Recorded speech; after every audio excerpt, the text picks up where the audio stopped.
This video, podcast, series, talk show, Somebody Insight the talk show, is sponsored by Alpha Draft, where you can play fantasy esports such as League of Legends and Counter-Strike Global Offensive or Smite or Dota 2, whatever you play. Even Hearthstone. I'm not even sure how that works, but you can do it.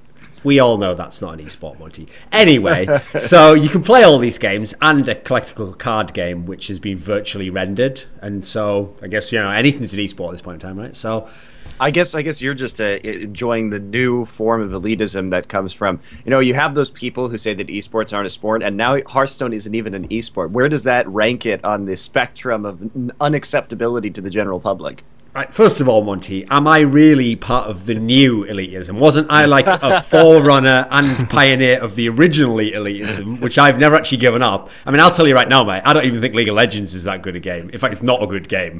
If we're talking objectively, it's not a good game in any respect of computer games, human pastimes, but within the niche of MOBAs, I'll even call it MOBA just to safeguard myself there, MOBAs, which are made by Riot Games, it's one of the best. So much like that, Alpha Draft is one of the best companies that sponsor me for this sort of a podcast, Marty. And if you, like me, if I wasn't me, but was exactly like me and wanted to do exactly what I just said, play fantasy esports, you might also like to do so. And you would do so at Alpha Draft if you only had one choice that I was offering right now, and it was the best choice out of the one that I was offering. 100% best one. There's no one better out of the one that I'm offering, which is Alpha Draft. And so you could play there. You can make teams. You can win tens of thousands of dollars if you enter contests where tens of thousands of dollars are available, or you can enter many small contests until the number of winnings accumulates to be tens of thousands of dollars. I think I've covered all bases here. I'm lawyering the fuck out of this one at alphadraft.com. Link in the description box below.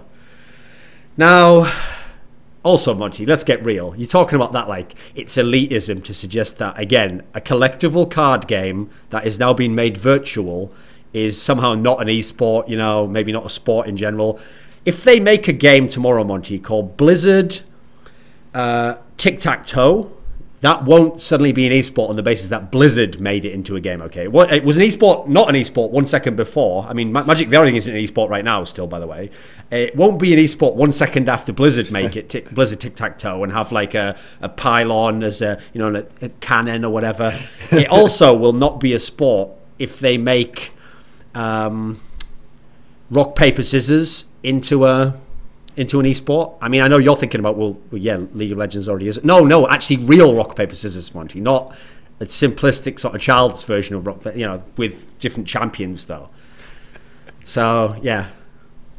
I mean, listen, we could already debate if just reskinning a single Warcraft 3 custom map and making new names for all the designs warrants being its own esport or a sport in its own way. But that's not the show for this sort of topic, Monty. This is an Alpha Draft sponsored show for people who like League of Legends. So let's get back into that headspace, people. All that stuff before was banter, it was jokes. Obviously didn't represent any anyone's real opinions, much like everything on this show. So I can't ever be held accountable for anything said on this show because these aren't real opinions, except the ones that everyone agrees with. Those are all real opinions. I'm doing a bang-up job of doing those opinions. The rest are just to get to that place, okay, everyone? So this is episode 58 of Somebody Insight.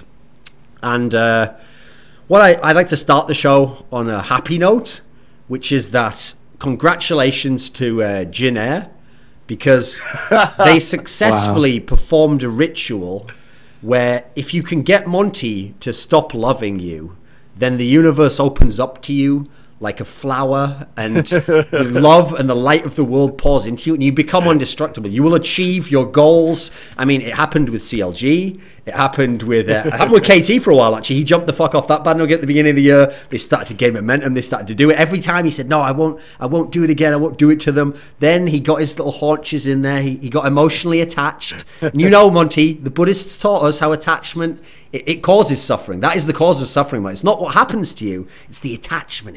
It's how important it is what happens to you. And then the emotional sort of artifacts, the ripples across the pond of your being, Monty, that come from those effects, So that's what causes the suffering, Monty. Now that you've let go, you can enjoy the wonderful run of Jin Air. Maybe they'll go to Worlds. We'll never know.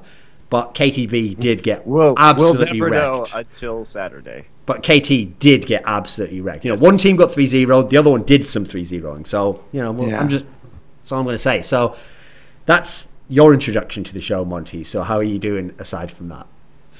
I'm great. You had too many things to respond to right there, so I'll just choose to respond to none of them. Your machine gun attack worked. It always does, Monty. That's the approach. You say like 17 things. At the end, you just go, isn't that so? And then they go, well, where would I even start? I'll just answer one of them. You're like, you didn't answer this one, did you? Got you there. It's like, fuck, you still us. So, okay, our guest this week is Dylan.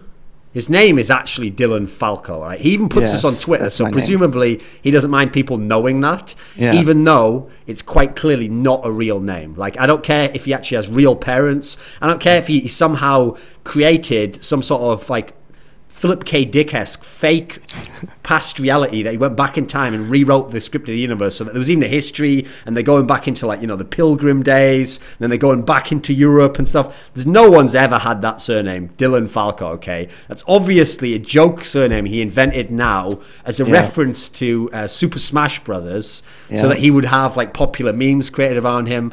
So that's the case, right, Dylan? I don't know how you managed this shenanigans, but it can't be real. He's the joke is I actually play Dylan Fox, right? That's the real joke about it. I actually played that game competitively for a while, but that actually is my name. Well, I'm sure that there's no way that anyone could bring up any jokes that would get annoying. Yeah, I know, exactly. I wouldn't even worry about it, mate. So, also, if that is in fact your real name, it's one of those scenarios where I just sort of feel like, why choose an alias, you know? Yeah, exactly. Like, life gave you an alias already. It gave you the branding and everything. It basically set everything up. It threw you that pitch right down the middle, nice and slow, little slide, and then you were just like, let me just switch up and try and hit with my left hand. Like, fuck it, just go, try and knock it out of the park the other way, you know? So, you are a former analyst for Team Solo Mid. Before that, you actually made some videos on LoLClashDylan YouTube, which I'm assuming must have been part of how they found out about you, or was some of the back reference. You know, you were with TSM up until was it just before playoffs that you left? It was like right after the day after the set against Gravity that they won. Okay, so that's when you left them, and then people maybe don't know this until maybe the last day or so, which is that you'd been working with H2K after that, and you worked with them from the third place series onwards. Like, I wouldn't say I was super involved. I just got on board like a few days before their third place match. So I had a couple days with the team. I saw some of their practice. I kind of gave a couple opinions for the preparation and stuff, but I wouldn't say I was super involved, and I don't like want to take credit for it or anything, but yeah. Okay. So, I mean, obviously, we're really pleased that you would come on this special edition of Summoning Insight. That'll be very different from other episodes, because I actually, you know, kind of felt like what we're going to do is it's going to be sort of like that movie Going Clear, that documentary where they got all those head people from Scientology, and they were like, you know, what happened next, and why was that person used to complete tyrant who used like despicable methods and mind control, and about the Scientology document, I should probably explain that. Yeah, anyway, so one of the things we're going to talk about on this show will obviously be TSM at some point. That's probably where we'll start now, because it's an obvious point in your history. But in general, one thing I like to do when we have analysts on, people who've done that role, is get them to give the same, basically give their perspective, turn it onto other parts of the esports world. Basically what this podcast was originally designed to do. So we will attempt to do that for all the regions we can during the time we have on the show. So let's just start off with TSM though. So when you joined, were you like one of the first people to actually be like the role of analyst for TSM? I was probably one of the like first people in the West to be like a full-time like analyst, period. Like, there were definitely a few back then, but I was brought on board with TSM, I think it was June or July. I think it was July of last year. So that was right when they brought in Locodoco as a coach. It was a few weeks after. I actually got offers from like quite a few teams after I released a few of my analysis videos, and I decided to go with TSM.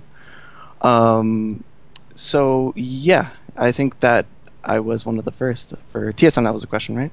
Yeah. So what attracted you to TSM aside from the vast swathes of money and the allure of the dark side? Oh, well, other than those, the main thing was at the time their team had a lot of talent.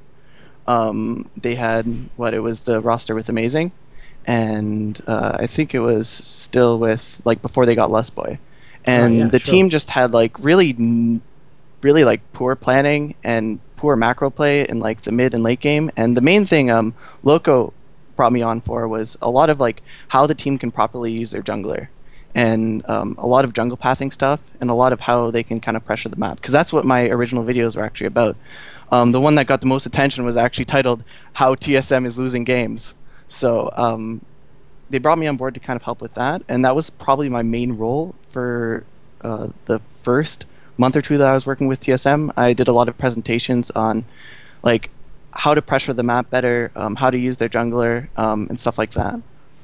I mean, that's actually, by the way, that's actually a very good approach. Like if someone wants to get hired for a specific team or so-and-so, depending on how you do it, doing videos along those lines would be a great way to do it, you know, because you essentially you're sort of auditioning for the job you could get unknowingly by showing someone specifically, here's like my skill set, here's the sort of things I can work on. I mean, people don't know this, but actually Summoning Insight as a conceptual project is just me and Monty actually auditioning to become Reginald's life coach. And it's just an extended audition process, and eventually he'll realize that, like, you know, once he has us on board, once we're in the back room with him, then he'll be unstoppable at that point in time, you know. So yeah, well, a lot of the narrative back then was that teams need this staff to kind of help with a lot of strategical stuff, but there wasn't anyone with the knowledge to do that. So I actually kind of noticed that, and I took it upon myself to make the videos, kind of hoping that teams would pick me up.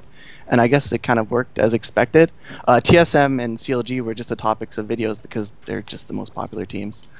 So were you actually directly involved with Amazing in that sense? Like, did you just give him information to Loco and then he would take it to players? Or does this actually imply, like, you got to have some role in the development, at least within the team of Amazing?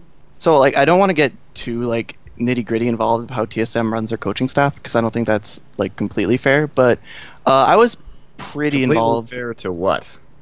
What? To just completely fair to like contracts that I've signed about talking about the inner workings of TSM. Fair is a weird word to use in that situation. That's different. No, but I can talk about my role and I can talk about what I've done, but I'm not going to talk about like very specific, like we prep pick and bans this way and we prep like, right. You know what I mean? Because I don't think that's fair to the team. Does that make more sense? Continue on. Tell us what you can say. Anyways, I say a lot of what I did was trying to target specific areas the team was struggling with. Like, they're having trouble around Dragon, or they're having trouble with this character in this specific situation. So what I can kind of do is like look at clips, look at footage, try and do some research, and try and figure out how they can improve. In addition to that, like I had varying levels of involvement in pick and ban throughout the history of TSM, and that's something that I think has always been kind of adapting. I mean, just to clear up any sort of air, that like no one here thinks that you're like going to break down what's in the KFC special ingredients, okay? We just want to know like the thought behind how a chicken was designed or something like that, you know. That's a more interesting flavor. What is the concept of the flavor here? Because first of all, I don't think anyone actually cares about the absolute specifics of a team from 1 year ago. And secondly, based on what I've seen on TSM Legends, like 90% of the episodes are people explaining how the fucking coaching system wasn't working, and people who are just coaches even like, yeah, I told them not to do any of that stuff. Actually, I don't know what they're doing. What? Whose idea was that? The guy who's not in the room. Yeah, he's doing a terrible job. Right, I'm taking over. So when you look back at that first team, the one that you've described that you're joining was pretty radically different from the team they have now, because that was the team that had Glebe on it, you know, back then. And Loco's only just joined. Amazing's a brand new player. He's actually never been on a elite level team at the time. I actually want to just cut this conversation off for a minute and go on a tangent before we get into the entire narrative of this, because I think it's really important to point out some things that Dylan did. So people ask me on Twitter, or if they start crying, how do I get involved in esports? How do I do it? It's not that fucking hard. The guy who's on this show right now made like 3 videos that were pretty good, and then it got him noticed by a bunch of teams, and then he started doing work for them, right? Yep. So you just made content. So I don't understand why people ask me all the time, how do I get involved in this scene? Because the answer is, you make content, you put yourself out there, and did you have any help? You just put it on Reddit, right? People liked it. Yeah. Why is it so fucking hard? stop asking me questions and just actually do something. That's how you get involved in esports. If you are capable, if you are knowledgeable, and you create good content, I promise you, you will get noticed. In fact, I read everything that is sent to me by people on Twitter. And if I like it, I will retweet it because I want people to be out there and to do well in esports. Parth, the other TSM analyst, I was one of the first people who was promoting his content on social media when he launched his site after he quit Boeing. Yeah. Right? You will get help. So I don't really understand this because, for example, for you, it wasn't actually that hard to get involved in esports, right? Once you put your stuff out there, pretty immediate contact. Yeah, but I think like working for a year with a team and doing a good job and remaining on board requires a lot of hard work. Sure. Like it's definitely like to get yourself noticed and also to make those videos themselves. That took a lot of hard work as well. Agreed. Yeah, but yeah, no. As far as but like stop what asking to do, me. Yeah. What would your advice be as now somebody who has come into esports within the past year? You know, it's easier for me because I've been around for 10 years and I know like everybody in various games across titles who have been in the industry for many, many years now. But for you, what was your experience like? Well, I was a pretty decent player at League of Legends. Like I was kind of high low. I've been top 500-600 on the ladder a few times in like season 2 and season 3. Other than that, I have experience. I played poker professionally and coached a bit for a couple years, so I have a lot of like experience kind of breaking things down and putting together like presentations and thoughts and stuff like that logically. But other than that, I just watched like 4 or 5 months straight of sitting and watching League of Legends VODs because it was something I was really passionate about. And then you went out there and you made content. Yeah, exactly. It's also, just to generally address what Monty's talking about here, when people ask for like advice on stuff, or they ask, essentially one of the key problems people are making, which makes their questions essentially a waste of the person's time to read, is that it's like you've never, say someone had never ever played a guitar, and their dream is to be like a, let's not be ridiculous and say like Jimi Hendrix, just to be a professional guitarist, you know, in some band somewhere.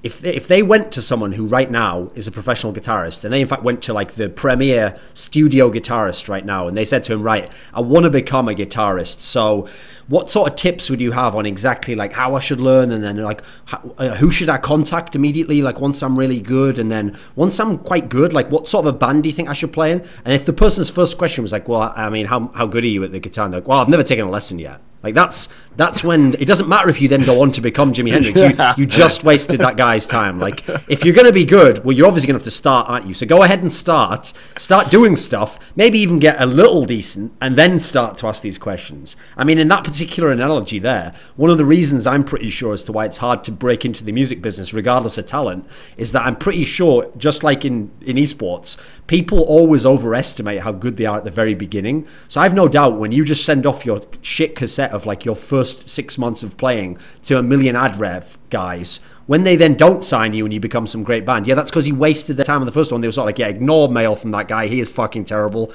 Just actually start doing stuff, get good, then try and get someone to hire you, etc.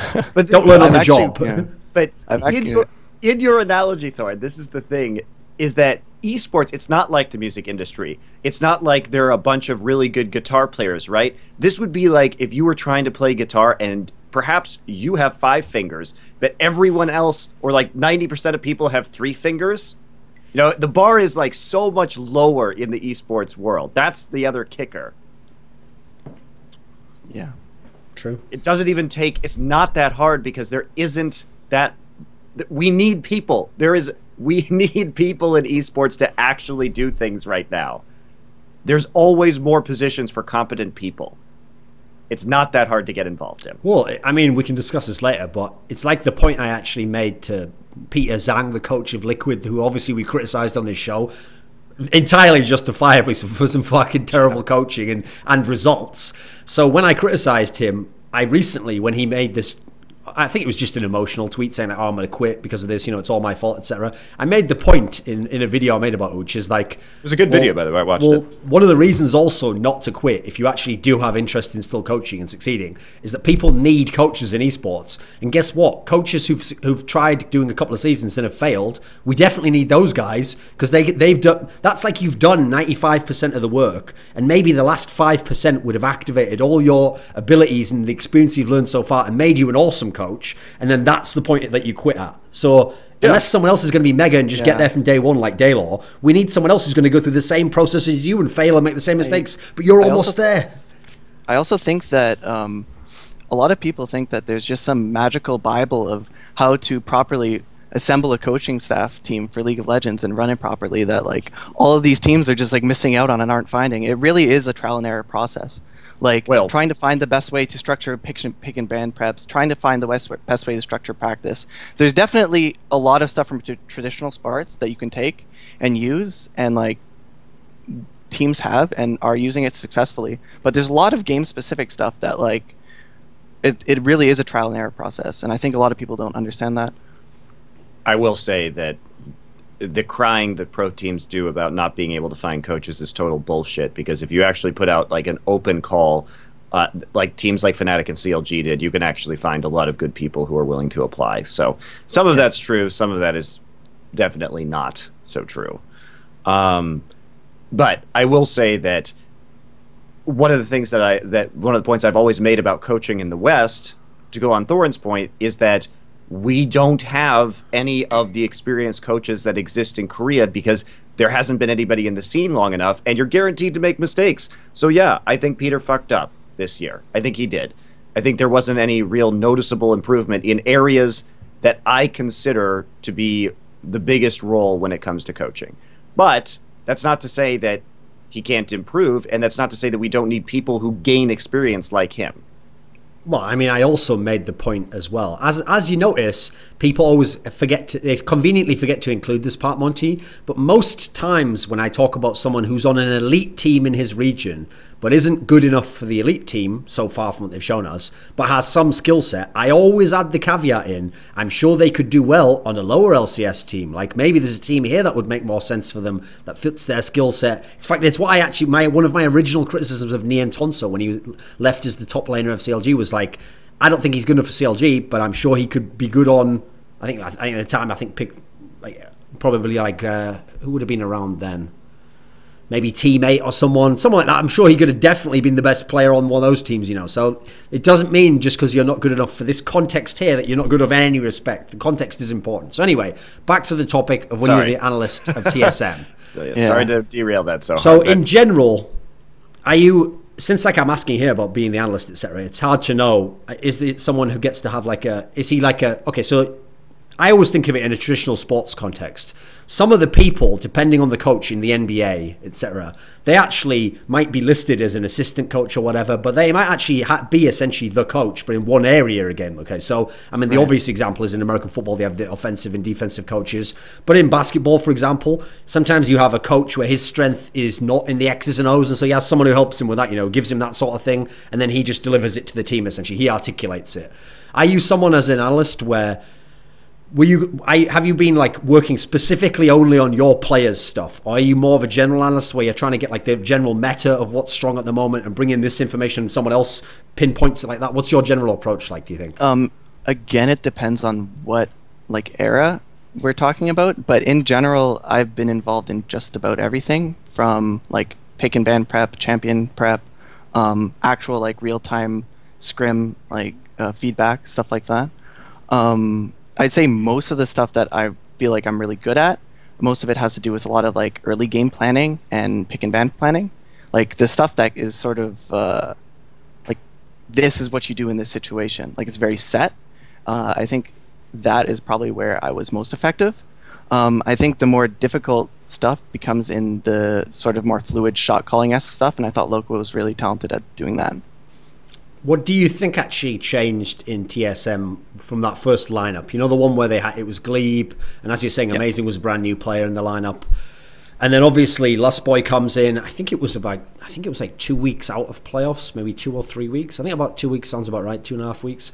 And then towards the end of the split, performance went up, the results went up. Went into playoffs with, was it the second or third? I think it was the third seed or something like that. It was a pretty decent seed, and then obviously won the actual split. Admittedly, some narrow series, but became the champion. So, what do you think actually had to change in the team in general, like the identity or some aspect of how it was applied that took the team from the team with Glebe that was having real problems, losing nearly all the top teams, to the team that ends up winning the split? What do you think the key, as an analyst, what was the key qualities that had to change? Do you think? I would say it was a few different things. The first, you can't understate how important bringing on Lustboy was. Like, he was just such a tremendous talent at the time, and he was playing so well. And I think Lustboy had a big deal to do with it.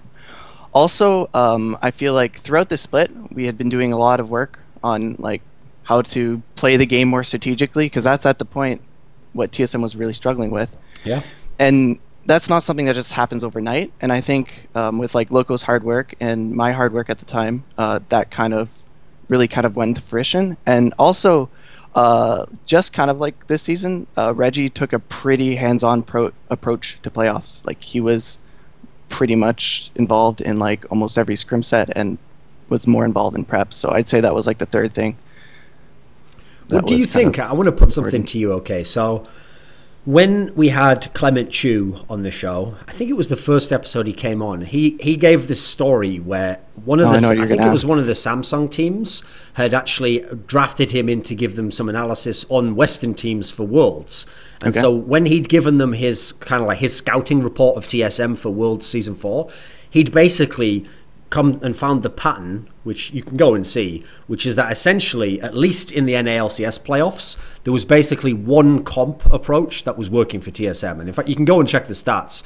I think Wild Turtle only won one game during the whole playoff run that wasn't on Tristana. He won one game, I think, on Lucian. This was their Ori Tristana. The others were all the Tristana comp, and the idea was, this is what was interesting about the pattern he'd analysed, is that if you looked at Bjergsen as a player in isolation, everyone's scouting report would be really dangerous assassin player, you've got to keep him off Zed, stuff like that. But actually, that was not the comp that had been successful for TSM. Instead, it was him playing more, in general, more supportive stuff. So he thought that was an interesting approach, because to him, that suggested, at least at this point in time, it's a very specific point in time with that personnel, the system was based actually around essentially protecting Wild Turtle, and he was the late game damage dealer, etc.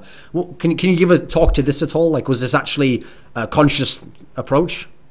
I think there's a bit of a misconception in League of Legends sometimes that just because you're playing Ori, that it's not a team that is really mid-focused or mid-centric and stuff like that. And at that point in the meta, a lot of the ranged mages that were good with characters like Tristana had a lot of pressure against most of the matchups in the mid lane. They could push out really well, and then if you're pushing mid lane constantly and you're winning the lane like that, you can start getting full vision around the river, right? You can get full mid control, and you can use that to try and choke out the game. So from what Clement Chu said, yeah, that was pretty conscious at the time, but I don't see it as such a Wild Turtle comp or stuff like that. I think it was more playing through mid lane, knocking down towers with Tristana was more of the conscious thought. Okay. Well, in general, at that point in time, was it just not as good to have Bjergsen on Assassins? I think that was this is a long time ago, but yeah, I think in the meta right then, Ori was a really strong pick. So coming into this year, one of the interesting things was, after how Worlds finished, and then bringing in Santorin, who obviously is a much less experienced player than Amazing, and I think most people then and now even maybe would say is a worse jungler than Amazing. When IEM San Jose went so poorly, people didn't have high expectations for TSM coming into this year. They didn't think in LCS. I mean, all signs seemed to point to the idea that Cloud9 was the better team. They were both similar at Worlds, and so Cloud9 retained their lineup. Cloud9 won IEM San Jose. It's looking like, right, everything's lined for Cloud9 to become the top team again. But obviously, TSM not only won the split well, but en route to winning the LCS Spring Split was the IEM performance at World Championship in Katowice. Yeah. So what do you think had to change from the old TSM to the new one, as it were, the new lineup? The old one in San Jose, you mean? Or the old Amazing to Santorin? Yeah, the old Amazing one to Santorin now. What's different about them? Honestly, not that much. I think Amazing had a lot more of a vocal, aggressive role when he was jungling. Like, he took a lot more control over what was happening in the mid game, and that's something I think I can kind of even see him doing with Origin now. At the same time, like, Amazing was a little more unreliable, I think, than Santorin back in, like, if you compare fall to January. So I think that that's the main stylistic difference between the two junglers, and it's pretty much the way the team changed. Do you think, did anything change in terms, one of the things that's confusing to me about that era, when you consider how badly it was going before, in some respects even with the World Championship team in this aspect, Okay. like shot calling was always something that was criticized about TSM, and people said like, Yeah. is it the fact that like Bjergsen has to be a star player and the shot caller, you know, all these aspects, but in that split it seemed like everything just became really good in that aspect. Actually, it was probably one of the strengths of that team. So how was that able to develop? I think at that time, like, we just had really, our coaching staff was working really efficiently. Like, we were really on top of the meta all the time. Like, we were doing a lot of good research. Our pick ban prep was always solid. It just always felt like we were one step ahead of what other teams were preparing. And I think you can't really understate the fact that we had, I think, the strongest roster at the time for that entire spring split. So I think that made it a lot easier as well. Just top to bottom, the strongest roster? You mean like as an actual overall team? Yeah, I do. I think so, yeah. Even back then, even when that team was doing well, there were still people who were critical of Wild Turtle. What did you actually think of him as a player back then? If you look at his stat lines for the spring split, and if you go back and see how he played, I thought Wild Turtle played really well in the spring, actually. His stats were actually quite good in the spring, yeah. Yeah, he played really well in the spring. So the TSM I'm describing here, Monty, the one that looked like mid to late game macro player, was actually one of the strengths of the team, and they just chalked out a whole bunch of teams. Anytime they got into those positions, they were the best NA team, and obviously at one point in time were the best Western team by all accounts. When they won IEM, they'd finished first in the spring split, beating Cloud9 quite handedly. What do you actually think of that team? What were the core qualities of it that were good? I think at that time, Santorin was actually working very well with Lustboy, which I think changed over time, where their synergy started to fall apart, and their ability to especially control vision together kind of went down the shitter. I think that their shot calling was not great, but decent enough. I think that it was in a time when Dyrus could just play Scion and other mega tanks top lane, and that was working in the meta before a lot of these carry top laners really opened up the champion pools for a lot of teams.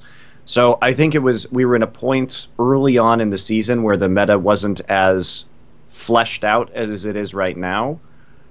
So it made it a lot easier for TSM to be successful with the personnel that they had. But I wouldn't necessarily say that they had the best roster. I think still the best roster, even on paper at that time, was probably still Team Liquid.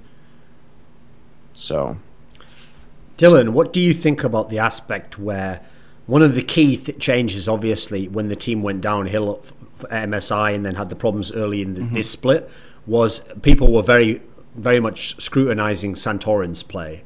So beforehand, he was getting all these rave reviews by other junglers in LCS. It did seem like things were going well in terms of how his like supportive style. Was there actually a problem with Santorin, do you think, when the team started to have issues? I think if you look at it from an outside's perspective, yes. I think when you're talking about junglers being able to make plays on lanes and have a lot of early pressure, it is something that I think a jungler solo can do. But if your lanes aren't like really in sync with the jungler, and if you don't go into the game with a good plan of where you're going to pressure the map, like, it is really easy for it all to break down. I also think in a lot of the games that Santorin was heavily criticized for, especially if you talk about MSI, it's really tough when the enemy jungler picks up like an early kill or two, and then from there you're going to lose like every single 2v2 on the map. And at that point, like, you do have a choice of making extremely risky plays or not. And I think Santorin definitely always erred on like the really safe side in those situations.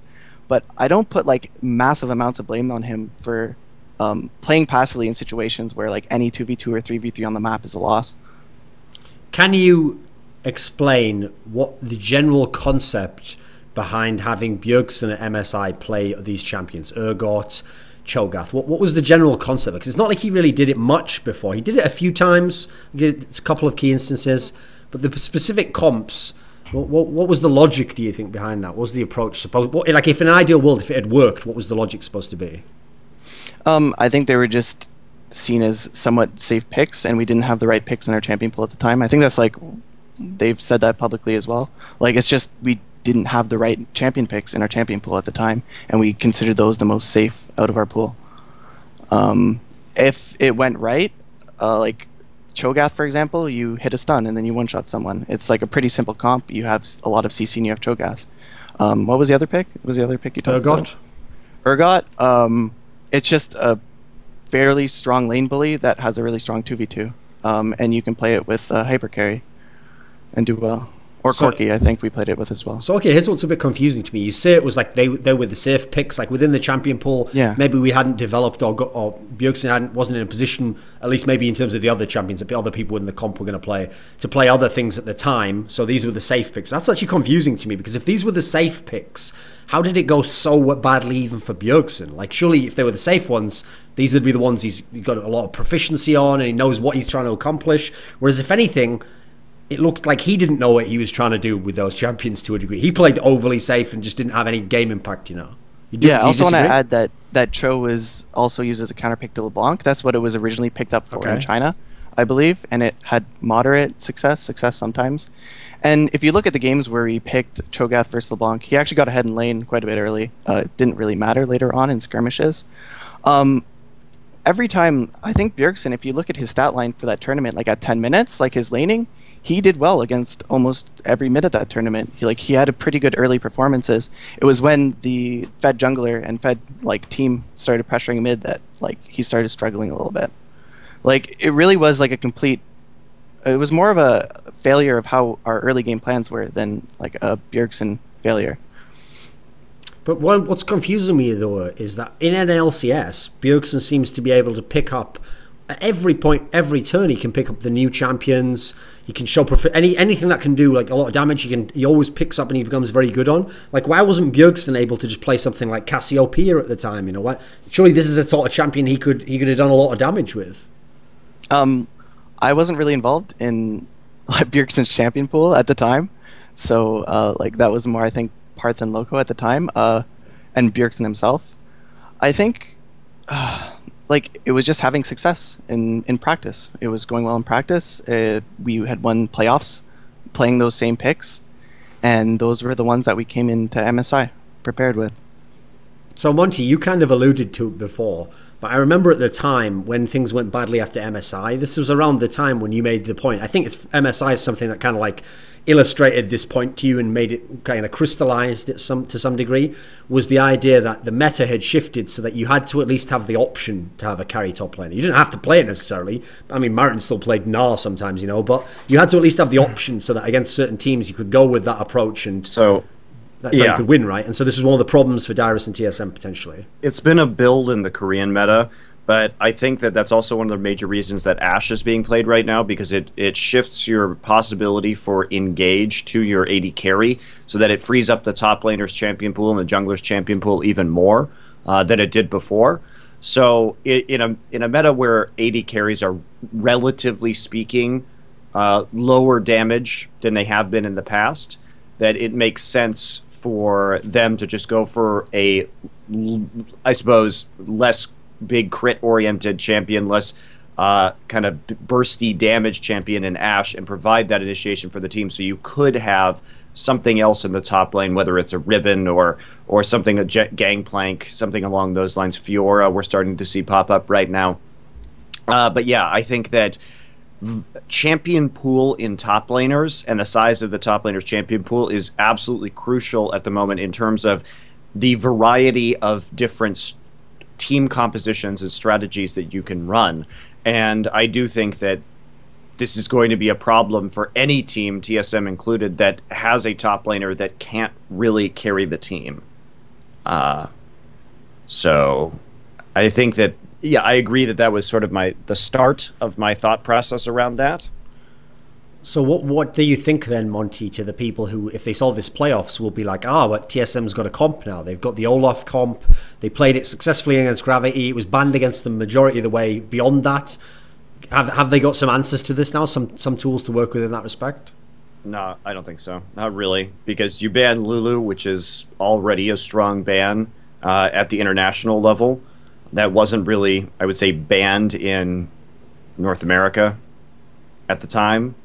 And has become more banned, sure, as things have gone on. But I don't really see a lot of carry potential there out of the top lane for TSM. Dyrus has never really been that player. And he was empowered on one specific pick. Maybe now with the rise of Juggernauts and Jax getting buffed, that can be something that he can use. But he's just not going to have the versatility that other top laners have. I mean, we compare him to players like Smeb or Marin or Koro or Acorn. I mean, it's not even close.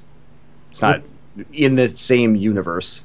What do you think, Dylan? Like, was this an issue in terms of the shift of the meta at that point in time? And like, obviously you were only with the team up until like the semi-finals, but how do you think, what solutions are there to this for TSM? Just going forward, you mean in the future at the Worlds this year? Like this idea that it might, a potential liability in the lineup can be Dyrus in as much as if this is the way the meta remains, then it's going to be hard facing up against some of the best players in the world, these positions. And so far, there's only limited solutions have been shown to this.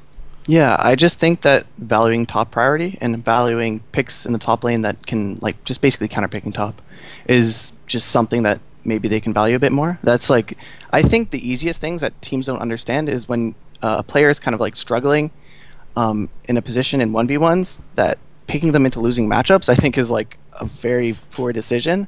And I see a lot of teams actually do that and pick ban. So that's probably what I would expect going forwards. So the philosophy in this particular respect would be to shore up the potential liabilities by giving that person the strength from pick ban, essentially. Yeah, yeah. In contrast to obviously trying to abuse pick ban to get the strongest things onto the strongest parts. Like, this is actually a better approach, you think, if you've got a solid team?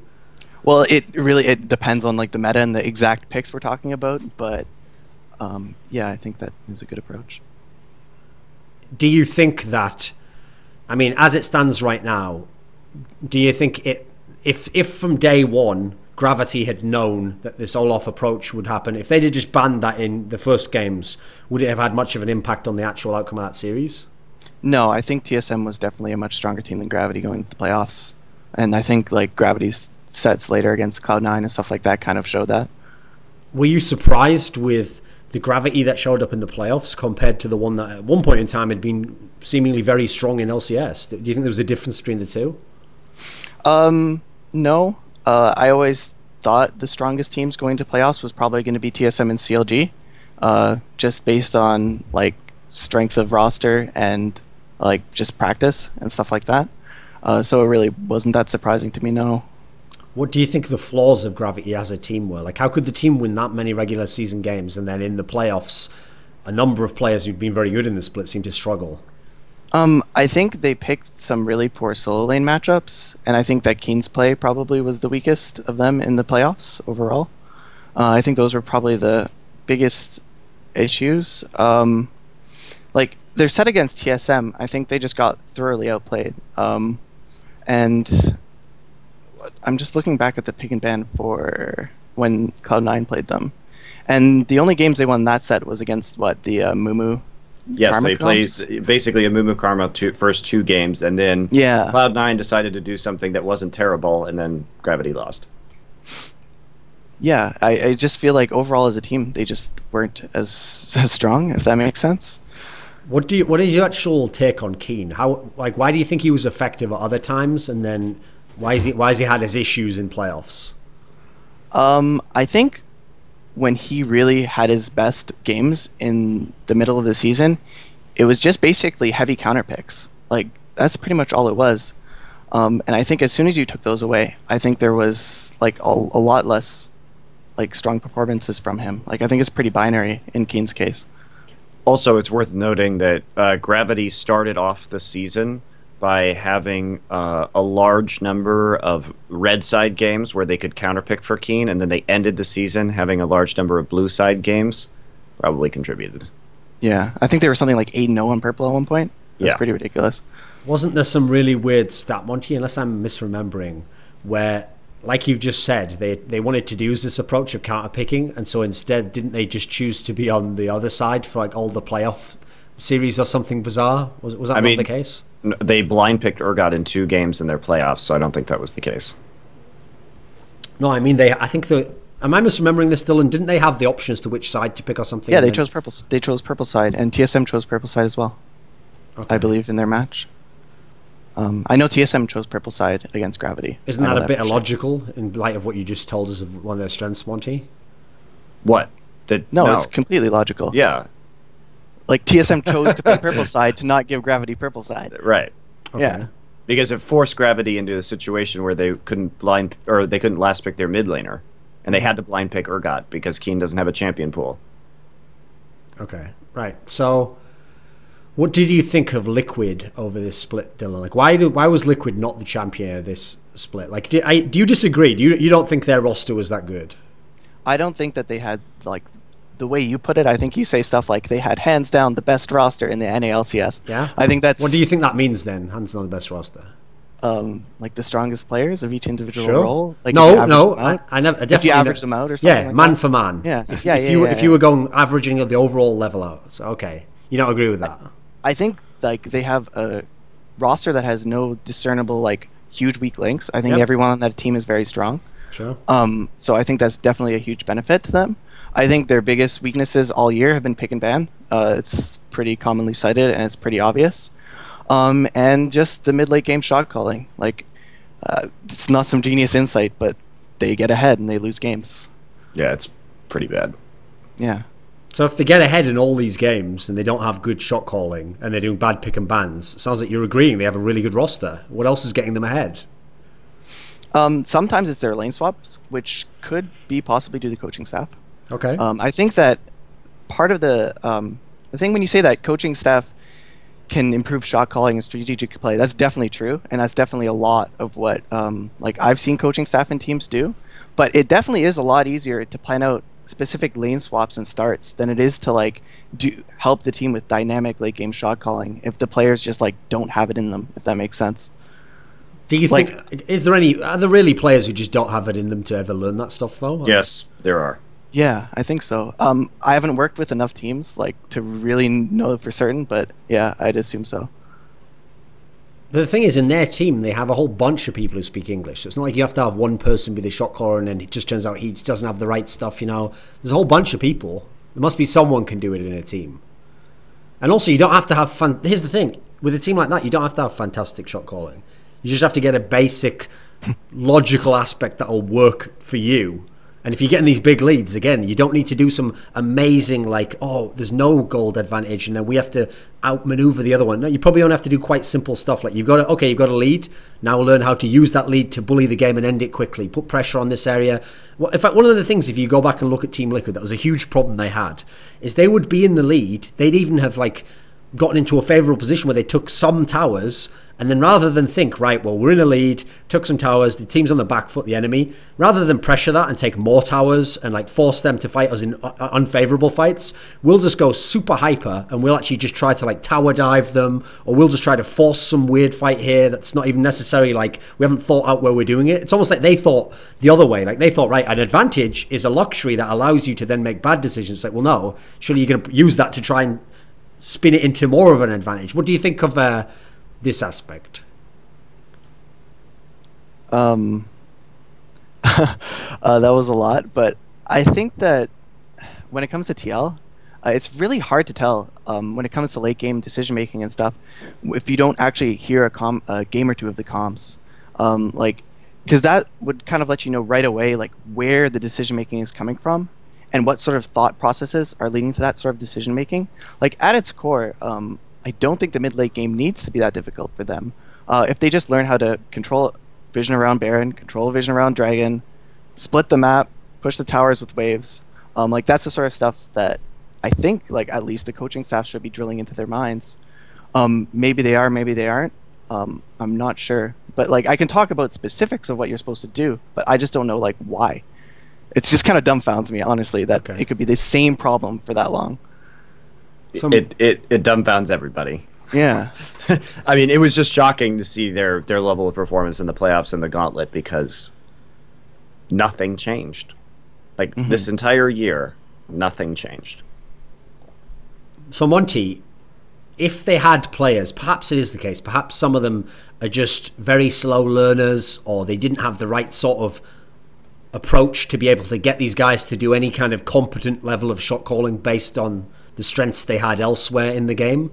What do you think actually were the very basic things that Liquid could have done differently that would have allowed them to be a good team, at least to have a chance to win these series, that some of them obviously weren't even that competitive actually?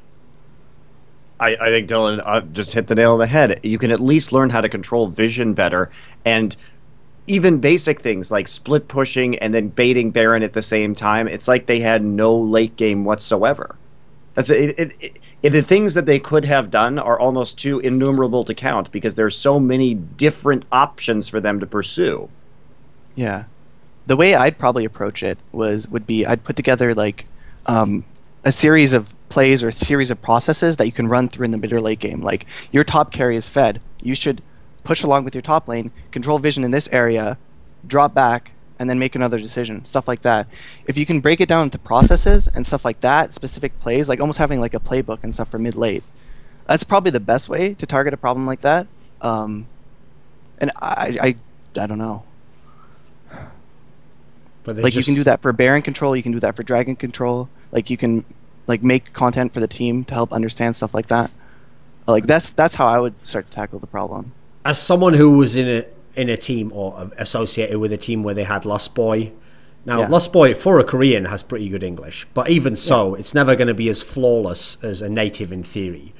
Do you think that them having two Koreans and at two of the main carry roles in the game, do you think that could have played a factor in these problems that Team Liquid has, do you think? It could. It's if I could take a team and make everyone speak perfect English versus not speak perfect English, like obviously I take the one that can communicate. But we also have teams like EDG that won MSI talking like super broken English and like pinging all over the place. So I think it helps and it's definitely a disadvantage, but I don't see it as an excuse. Sure, yeah. So okay, what did you actually think of CLG this split? Like, how was CLG able to become the champion and none of that, not lose a single playoff game? What do you think changed about CLG?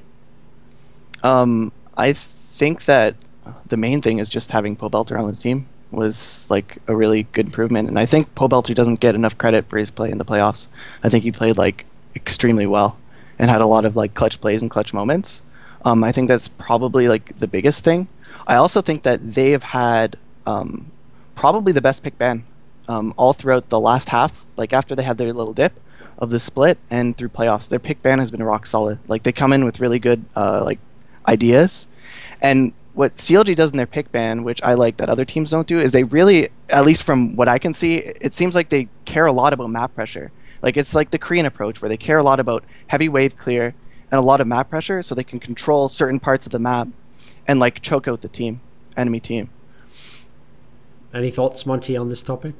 I think that also, especially in the finals, what CLG did that was very smart is that, I mean, we can talk about this a little bit. I know you weren't particularly involved in pick ban, Dylan, but one of the old flaws that reared its ugly head again in those finals is that when TSM doesn't expect something, they get rocked. Like, they just can't adapt. And in-game, outside of game, between games, that's a different story. But when the Yasuo comes up, and you know, we knew this in Korea because this is the Someday Special is playing that Yasuo into the Gnar, and having that surprise counter pick and saving it for the Dyrus counter pick, knowing that he was going to try this Gnar again because it had been successful for them throughout the playoffs, and yet no one in NA had an answer to it, which is just NA flaws, really. And the fact that most NA players do not have champion pools that are very deep was very smart of CLG to have this available. And what they did is they specifically like waited for the counter pick in every single game. So in addition to that, they had Victor mid every lane, and that's kind of what I'm talking about with like the map pressure and like the wave pressure and stuff like that. So they have like guaranteed priority in the top lane. They're pretty much always going to have the push on mid lane. And it pretty much, and they play a lot of Tristana and stuff like that for for pushing like that. So it was like a very good cohesive strategy, and like their pick ban made a lot of sense, I think, for that set. And what I liked about their drafting in the final too was they played that Tristana for a fast push in game 1. So it's like, we're going to win top lane with this matchup, then we're going to just fast push the other lanes, and TSM is going to get fucked. It happened. Yeah. Then TSM sits there, aha, but we will ban the Tristana. Nope, just going to switch to Jinx and do exactly the same thing. You know? Yeah. Yeah, and especially when like Bjergsen is playing like Yasuo mid.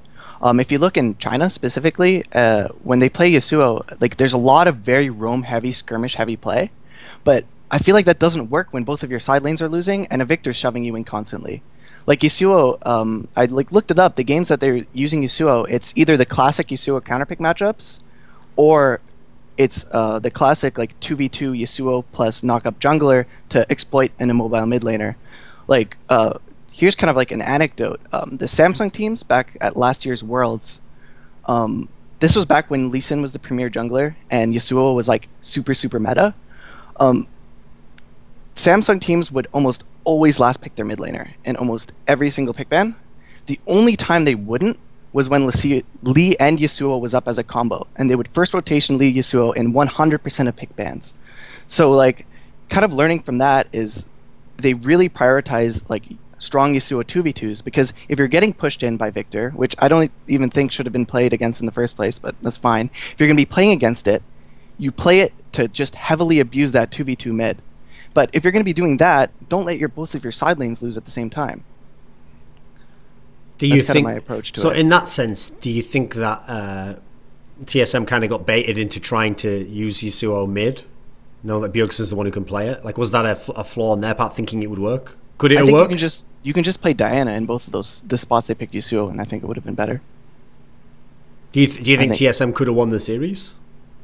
I think CLG was the better team going in, so I probably thought CLG was going to win.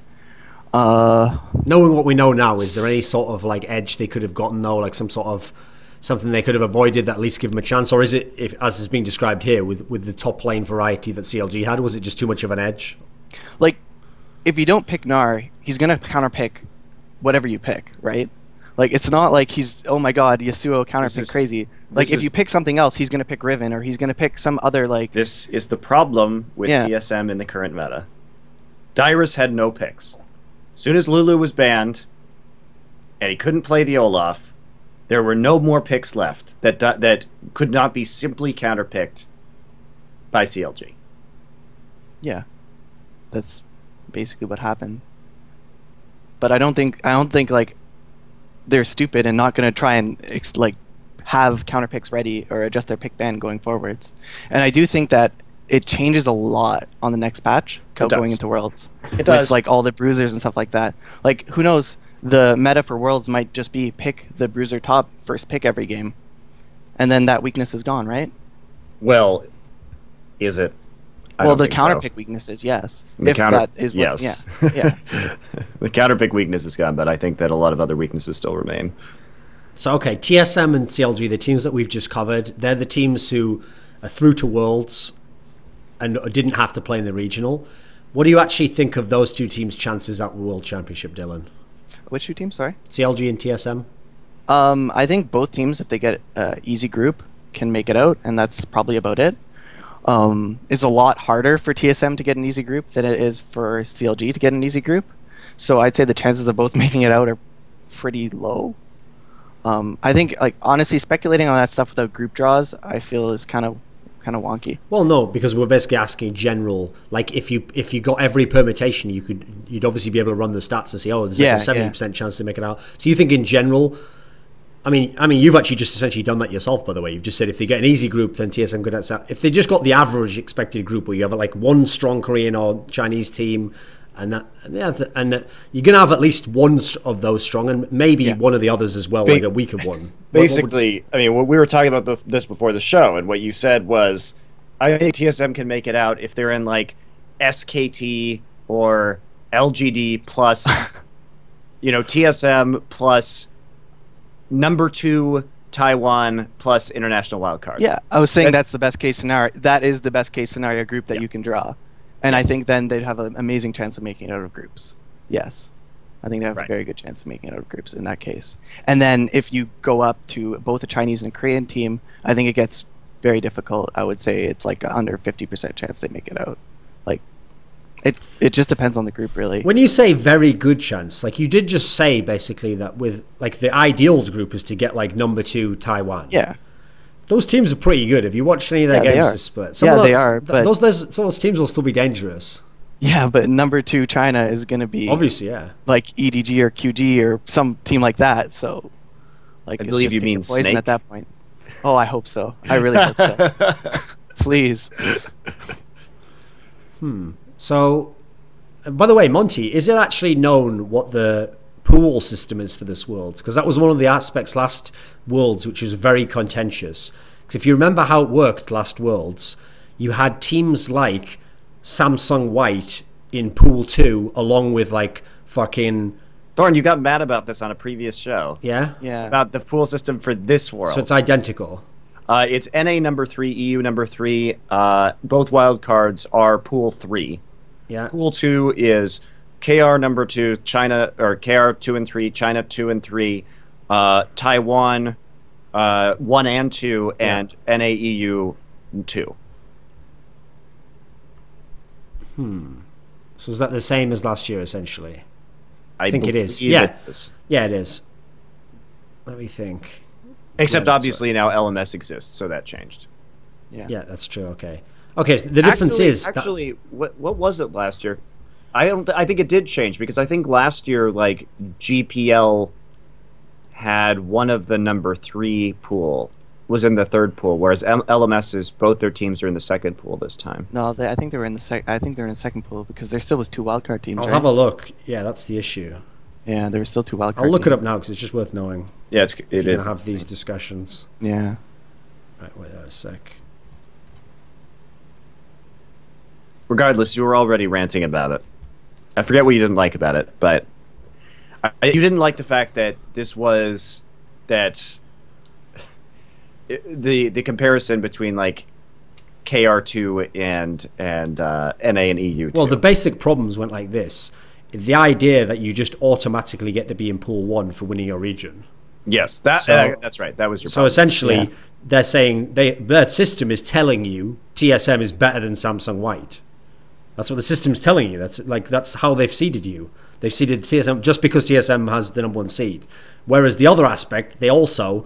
Now listen, you have to realize at the time to say Taipei Assassins and AHQ are better than SK and LMQ automatically by their seeding system. At the time, that is a ridiculous statement. Now it's not as bad. Now it's at the point where, yeah, number 1 and number 2 from LMS reasonably could be better than number 3 from EU and NA. Just that didn't make sense for that Worlds. That's also, by the way, for anyone who thinks, but the system works then because this time it's going to be better. Well, first of all, it's not, because again, number 1 from NA is going to be higher than number 2 from Korea and China. So that hasn't worked and will never work. And secondly, that's not ideal that essentially the teams themselves have to get their own fucking level to work around a system that arbitrarily designates where they are no matter what. Like, they didn't know how strong LMS would be this season. That's not how they designed the World Championship. But the whole point of any seeding system, which this is a seeding system, by the way, that's the problem with this system. It's a way of, like, taking your hands off it and being like, I don't want to be biased and seed. It's like you just have been biased. You've just essentially said that number 1 NA is better than number 2 Korea. That is bias, like, inherently. You can't describe it any other way. But you just made it look like you're not doing that. The problem with that system is that any reasonable system where you use seeding, and I don't know anyone who would argue against seeding, you would seed specific to who the fuck is at the tournament. You'd get the teams and do them 1 to 16, and then you'd seed the groups so they were done in a reasonable manner. You would never have a world. Here's the third point. I've remembered this is the third point I always rant about Monty. The problem here is not even just the difference between pools, which is an obvious one you can make. It's that by putting people in a pool, you then essentially make seeding within the pool random. So remember, that means at last Worlds that AHQ Esports was an identical chance of getting that team as getting Samsung White. That's what that pool tells you. AHQ equals Samsung White within our system. Now, I don't know anyone in the world. You can get every expert in the world, okay? Maybe someone would disagree. Hey, maybe you get someone who's bold, and they think OMG was better than Samsung White. No one in the world thought AHQ was better than Samsung White. So there's the problem there. It's literally almost the worst seeding system you can design to some degree. They've got a couple of good aspects in there. At least there are pools. But then once you get past that, it's actually a terrible system. Now, I'm going to have a look if it's up there already, what the... Like, if it's on Esportspedia, what the Season 5 one is. Let's see. Does it have the pools? Yeah, it does. It has the pools here. So, yeah, same as before. The 4 teams in Pool 1 are just the winners of the 4 major regions now, which, I mean, you could already debate that LMS is as good as some of the Western ones, but whatever. I guess that's something to change in the future. And then China and Korea, both of their teams, 2 and 3 are in Pool 2. And in Pool 2, they're joined by people like AHQ, basically all the third place teams. So, okay, it's the same system essentially. And then the 2 wildcard teams are with Cloud9 and Origin. So, yeah, it's not as bad for this one, but a lot of the inherent problems still exist there. So, within that sort of a world, there's only, let me see how many we've got to go. We've only got something like 4 teams that are unknown. We don't know 1 wildcard team, we don't know the 2 Chinese teams, and we don't know the last Korean team. So, in theory, almost everyone is known. We're only missing 4 teams out of the 16. So we must roughly have a sense of what the sort of group could be. So what do you think the best group at the moment was? What was yours, you said? It was to have like basically have a really good team from... Or I guess Fnatic would then, if you're an A team. Okay. Right? But if you get Fnatic, that means you still have to get a Korean or Chinese team. No. Don't. You can get Fnatic, and then you can also get... You have to have one of the two. You have to have a Korean or a Chinese. You can get Fnatic, and then you can get a Taiwanese team. Can you not? And then a wildcard team. That would be the easiest potential group for an NA team that you could create. No, that wouldn't work because the problem is remember you have to have you can't have 2 Chinese teams in a group. You can't have 2 Korean teams in a group. So I don't think it's possible to have no Chinese or Korean. I think you have to have at least 1. Yes. Is not LMS considered a different region than IWC? Yeah, but the problem or here would that mess up another group somewhere? No, it's the China and Korea part that I'm pointing out here. Is that since there's 3 from each, if you have a Chinese team, then assuming they've taken the same system, another Chinese team can't be in that Chinese team's group. Correct. So essentially, the best you can have is you can maybe skip a Korean. There has to be a Korean or a Chinese team in every group. You can't have a Korean or Chinese team free group. Because of the way that you can't have 2 Chinese or 2 Korean teams in a group, there will always be a top 3 Korean or a top 3 Chinese team in any given group. So the actual best group probably for TSM is you get Fnatic as your number 1 seed, and then you're the number 2 seed, okay, and then the other number 2 pool 2 seed you get would be, I mean, the dream is just to have it only be number 2 from China probably, since you have to have a China or Korea one. So. And then the pool 3 just to be the wild card. Even in that world, you just put Fnatic in with TSM there, and you put in number 2 China. I think it's hard to see that TSM gets out of a group like that. That's quite a hard group to scout for, I think. Yeah, I think there's a way you can have it where you have 1 strong team and then the GPL team, or not GPL, whatever, and then a Taiwanese team, and then a wild card. I'm pretty sure it can happen. So I'm just saying the easiest group is to have 1 really good team, and then have your other No, you can have it, but essentially that would be the easiest group. Essentially, the one you have to do that though is you have to have the number 1 seed for TSM since they're number 2. You have to have the number 1 be either the Chinese or the Korean one. That's the only way you can get the easy group. I'd say that would be the easiest group. So what you're hoping for there is it doesn't matter if you lose to that team. You're going to try and beat the other 2 teams. Yeah, you try and get second place. Okay, that's true. So of the 2 teams, which do you think has a better chance, CLG or TSM? CLG. Just against the whole field, this is. Yeah, I just think they're a stronger team overall right now. I don't know, TSM might improve over their boot camp and stuff, and they probably have the ability to, but if they play at the level they did at the finals, CLG is just straight up the stronger team right now. They have good cohesive pick ban, and they don't have any huge discernible flaws across their roster, which for a Western team is pretty rare. How do you anticipate they would do if they got to play against a team like Fnatic? They probably lose. Fnatic looks pretty strong, although they kind of looked a bit shaky in their finals against Origin. They still have this. I'll still give them the benefit of the doubt. Fnatic still has those weird early game problems that they have, where they can't identify the skirmishes that they should take, or they don't play their team fights properly with a specific team composition early, and they have to figure it out later on. And we saw that again versus Origin. I mean, them like way over pursuing early skirmishes or picking the wrong ones that they pretty obviously couldn't win. And that's actually deeply concerning, because they are going to get, if they play like that against good Korean or Chinese teams, they will get smashed. There might be there might be a situation where they just lose early games and get knocked out in groups, even though they are a strong team. It definitely could happen. What did you think? Okay, so in the NA regional, the first matchup was the Gravity Cloud9 matchup, and as much as people are like, "Wow, Cloud9 so amazing in this regionals," Gravity did still win the first 2 games, and Keen was doing really well on Victor. What did you actually think of this series, Dylan? What were the keys? Well, the keys. Well, first of all, something to do with the Mumu and Karma. I would say the very keys. Once those keys were taken away, I thought Cloud9 played a lot better. I think the idea behind the Amumu Karma comp is the fact that they kind of knew Gravity was going to go in with like a double immobile backline with Victor and Ashe. And I think that's what they played in both games, that they played Amumu and Karma. So I assume the strategy is to, like, you can flank and create a flank comp and have the Amumu like hit a double ult and win team fights.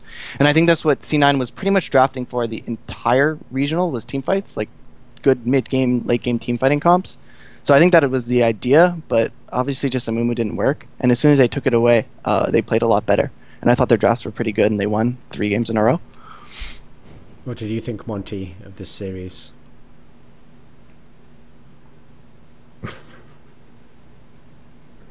I mean, I thought the entire gauntlet was just garbage.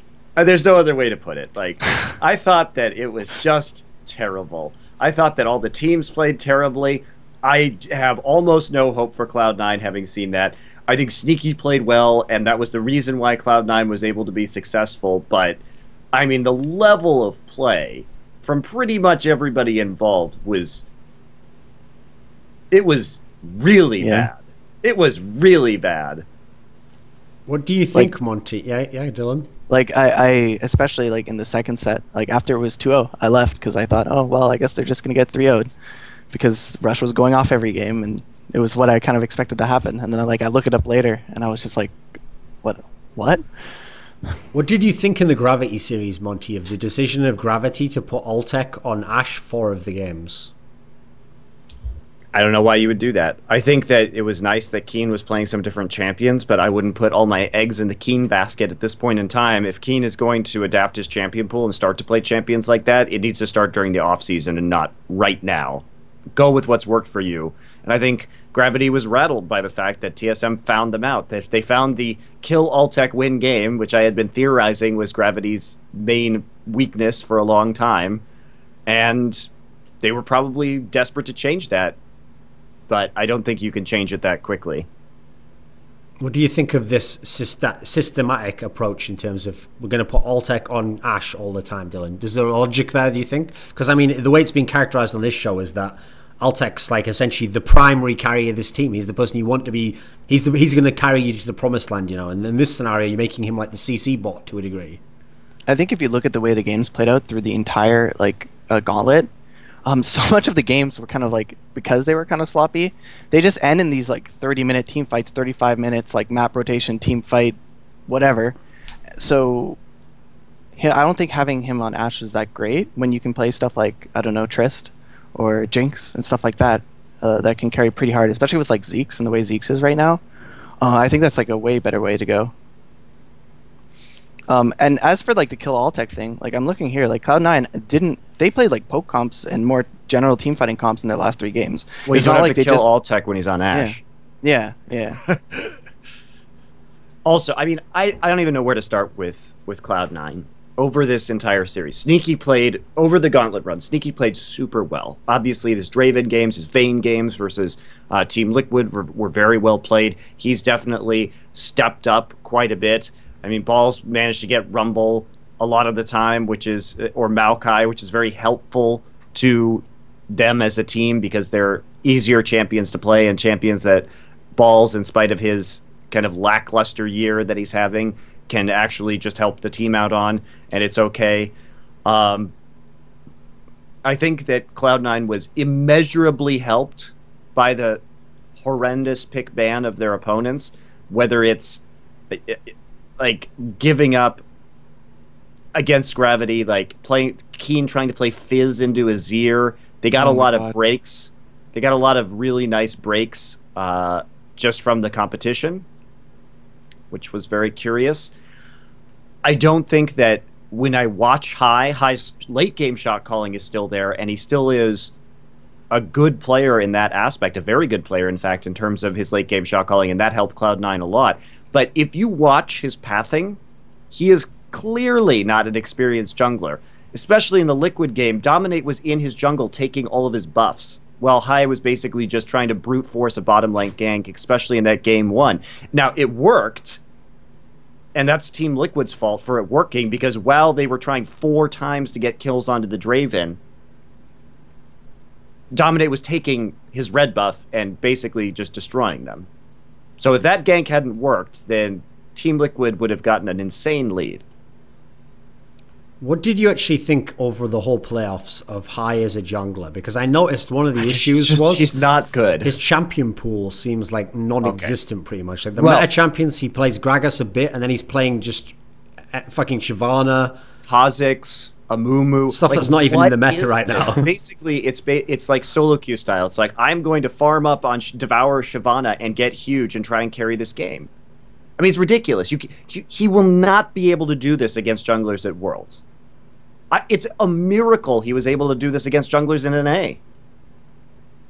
What do you think, Dylan? Yeah, I think actually once it hit level 8, 9, 10, 11, on a lot of his junglers, he played pretty well.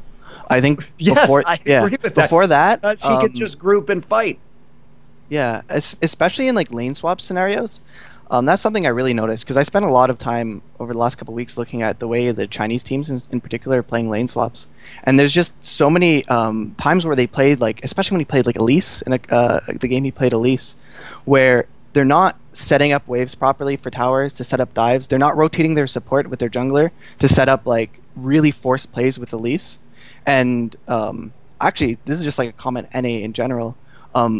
There hasn't been a lot of really successful Elise play, and I think a lot of it has to do with that, like the whole support roaming in the lane swap, slow pushing waves, setting it up, and really like forcing plays on their opponents that like the Chinese teams are doing a lot more right now, which is part of like the Elise pick, I think.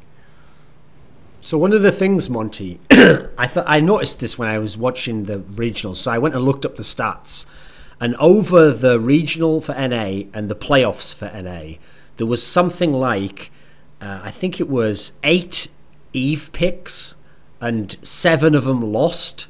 And of the 8, like 7 of those picks were by the Korean junglers. So it wasn't even like it's just Westerners who don't know how to play Eve, like ha ha ha. But like these picks just never worked. Do you have a theory as to why in Western teams the Eve pick doesn't work? No, I mean, I don't think Eve is like a top tier jungler right now in general. So no, not. Well, not I mean, really. play it. Listen, I don't know good why junglers, Rush, Move. These were the guys picking it.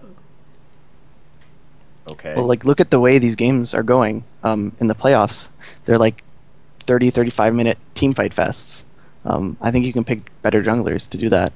Yeah. Like at some point you have to pick ban in reality, pick ban in what's actually happening. And if the games are, and I think that's something C9 did really good in the Gauntlet. And like you say, oh my God, the other bad teams pick ban helped them, but they picked comps that were winning games in the way that NA playoff teams were winning games. What do you think, though, about... I mean, these are 2 junglers where in the regular split, these guys were considered like MVPs, like amazing players, Move, Rush, they're taking over games. Both of them in the playoffs and the regional seemed very underwhelming, Dylan. What did you think of the difference in that sense? I thought, Rush went off in like... Yeah, the he first won the three, first yeah, 2 Rush games. went off in his first 2 games, and he went off and like almost solo carried his team in the 3rd place match as well. I think Rush played pretty well. In the playoffs, actually. though? In the playoffs, yeah, he played well, no? You think so? I thought Rush played pretty well. Yeah? Okay. Yeah, overall, yeah. Fair enough. So, Is there some positive to take from Cloud9 winning the regional, Dylan? Like, did they show some sort of gusto that will work when they go to Worlds? I think they showed that High has pretty good shot calling in the mid late game. Yep. I think that's the main thing they showed, and I think they showed that they made some good pick ban decisions throughout all 3 sets.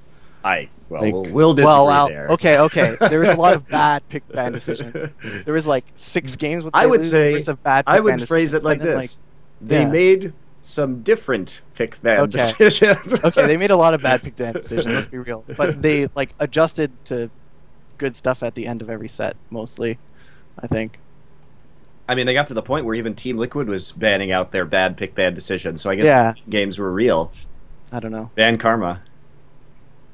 Yeah, I don't know about that. What is the final conclusion, Dylan, for Team Liquid this split? Because it's one thing, actually, in a weird way, they almost would have gotten away with looking half decent with the way the playoffs went, because they lost to TSM, but okay, TSM showed they had like a plan to beat them. They'd beaten Gravity, and then TSM gets to the final, so they lost to one of the top 2 teams, and then they did beat Tip anyway, so it didn't matter. They came 3rd.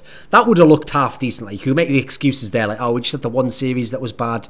This way, they lost to like the 7th best team or something in the league. Like, this one is like a convincing loss overall the series to a team that wasn't even supposed to have a chance of winning NALCS. So what do you think of Team Liquid for this split? What's your conclusions? Same stuff I said before, to do with the fact that their pick ban's been really weak all through the entire year, and like there's just no cohesive plan in the mid-late game. If you want to go into their set specifically against Liquid and C9, a lot of it had to do with like how they played around their bans. Like, I feel like the way they're banning does not match what they're picking.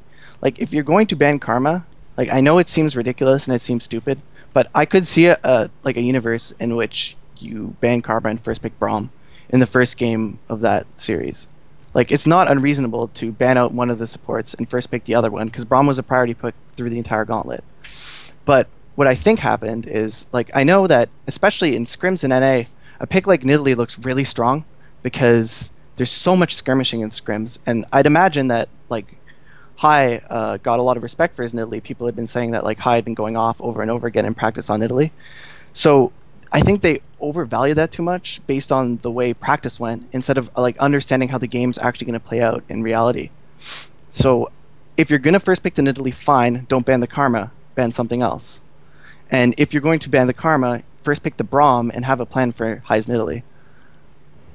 What do you think, Monty? What are the conclusions to leave Team Liquid with right now?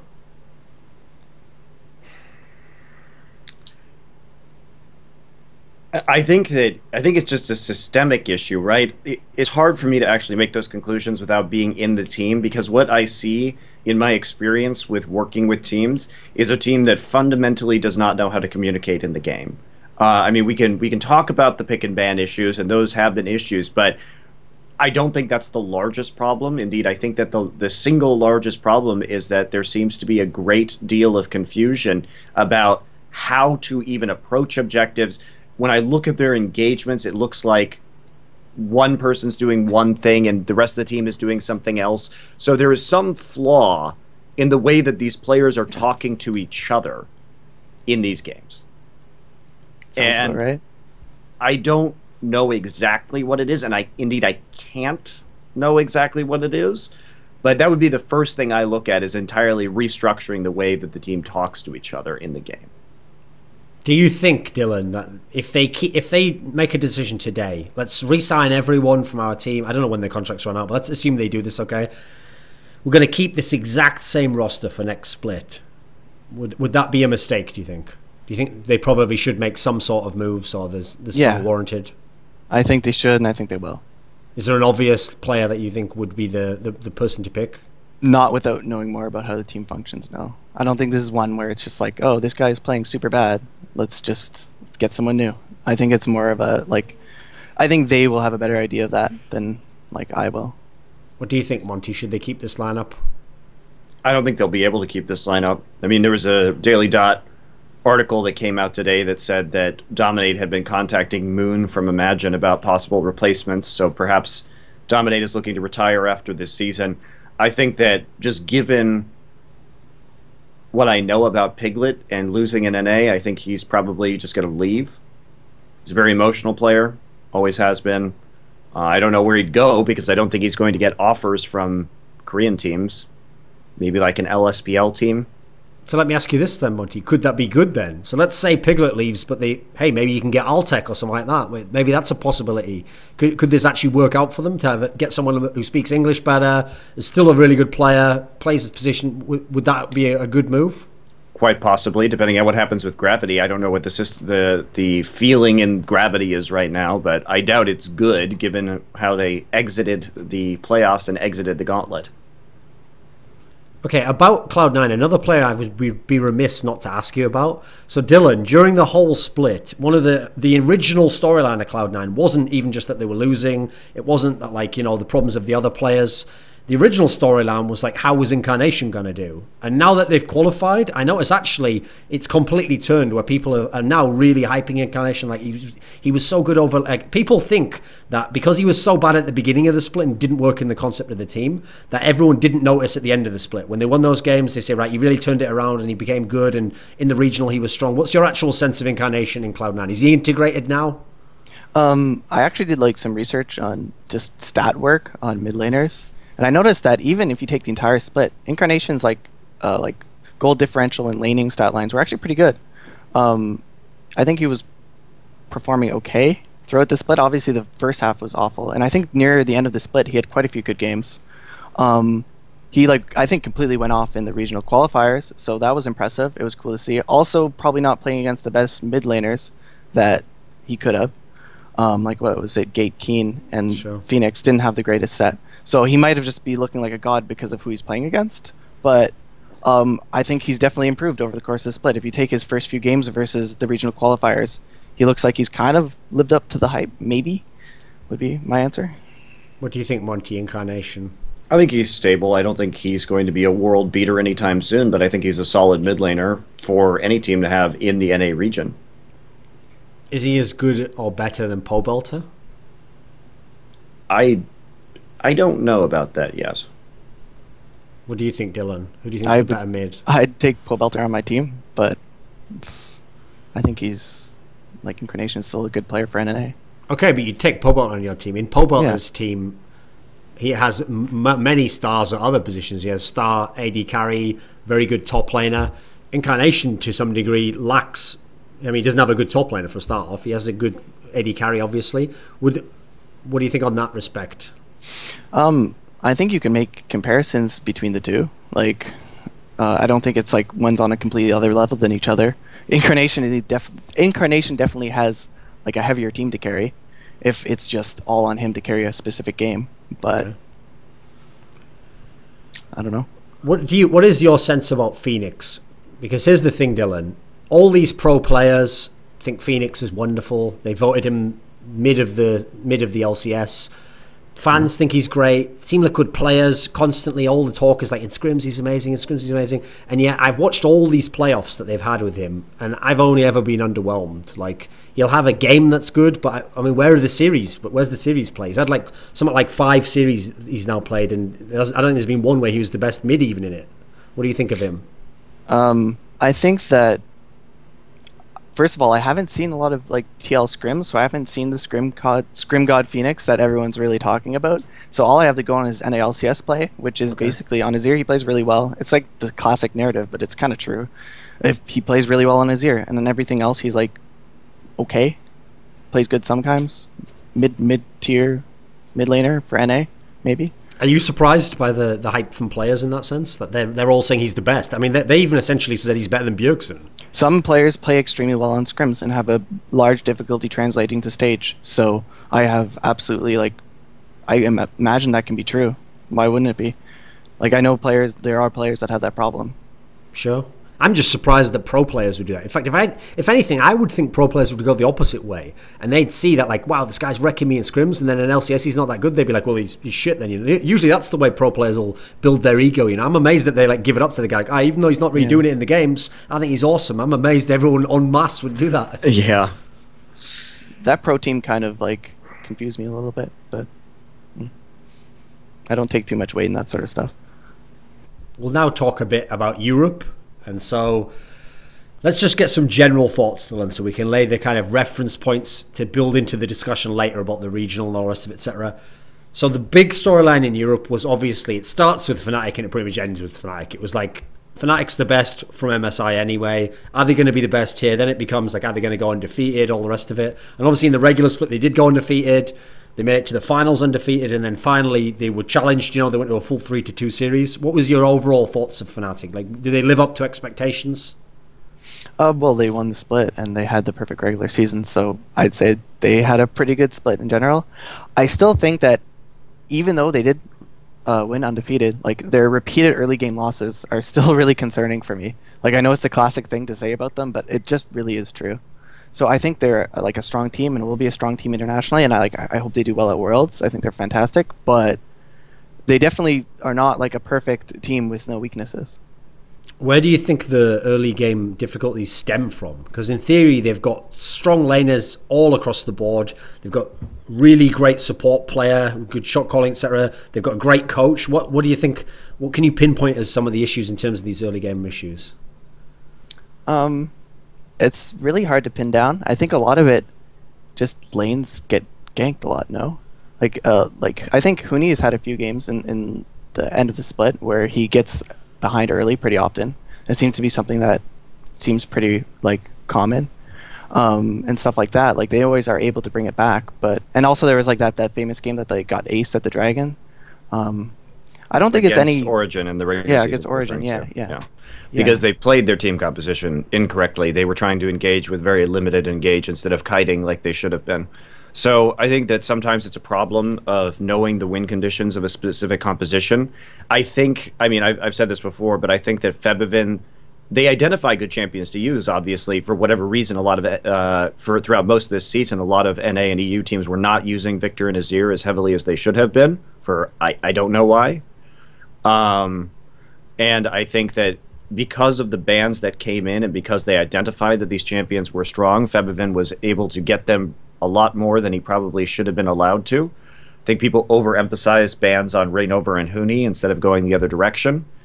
I also think that Huni and Reignover have a tendency to over-pursue skirmishes, which we saw definitely in the playoffs against Origin. And it has to be said, too, we could talk about Fnatic, but I think that a lot of this comes from the fact that, honestly, Origin also got a lot better.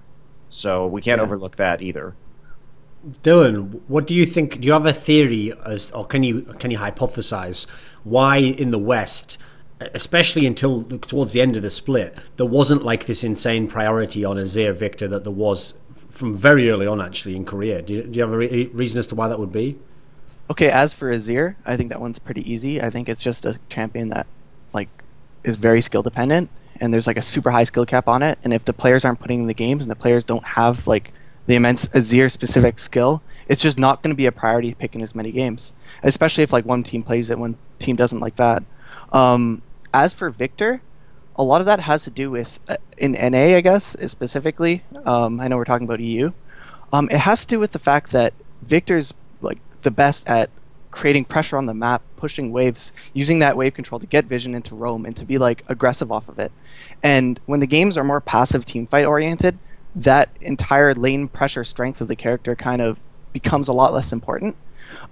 Whereas you can just play a character like Orianna into Victor, where you can win team fights. And I'd say even you have an advantage in skirmishes and in team fights as the Orianna versus the Victor. It doesn't matter if you get the priority in lane and have the ability to make plays on the map. If you don't, and then you fight against Orianna and Orianna wins. But I don't know, teams got better at using it, and I think like playoffs in both EU and NA had a lot of Victor play. So Monty there was talking about like he didn't feel like there was a lot of priority on banning out Febiven.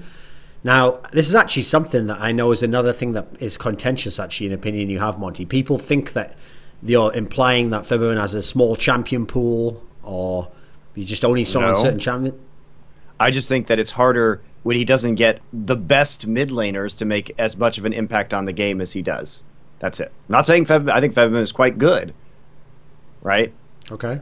I'm just saying that when you get top tier mid lane picks, it does help the entire team more than if he had to play other champions that weren't quite so powerful or impactful. So is this a way to rephrase this, okay, to resolve the two positions. Essentially, what you're saying is he's just never been tested on a deeper champion pool. I say this season he has not. Okay. Do you anticipate that will actually be an issue for him? Do you think he has a deeper champion pool and he doesn't play them and he'll actually be very good? I think he does, but I also think that's going to change up a lot of what we know about Fnatic and how they play the game. Okay. Dylan, you're someone where, as you already referenced at the beginning of the show, one of your primary areas of expertise, a specialty, is jungle pathing. And this were you actually a jungler yourself? Is that your main role? Yeah. Okay, so what is your general takeaway on Reignover? Because obviously his team's fantastic, they won a lot, but I notice experts often go in on him and go, he's like the one person who maybe isn't the best at his role, and maybe he gets overhyped by fans who want collectively to make everyone in Fnatic the best. What do you think of Reignover as a jungler? I really like the fact that he's willing to take a lot of the early level 3, level 4 force plays on lanes, especially with his Elise play and stuff like that. But given that he's willing to do that, that's also pretty volatile, and I think sometimes he overreaches. And I haven't watched a tremendous amount of Fnatic footage, just the big games, but that's sort of what I gather. Do you think he is the best in the EU region jungler? Is there someone on a lesser team who you think could be as good or better? I think you can make the argument for it. I think Amazing also had a really good split. Okay. Has your mind changed on Reignover at all, Monty, from what you thought at the beginning of the split, and then as they start to get good? No, I mean, I think he's pretty good, but I don't think he's the end-all, be-all of junglers in Europe. I think there are other players that can match him and do well. Is he a player who will have issues at Worlds? The thing about Worlds this year that's very interesting is that so far the entire jungle pool is very weak of the teams that have qualified. I mean, TBQ, Hojin, Bengi. I mean, who are the good junglers here? Xmithy, Santorin, Xmithy.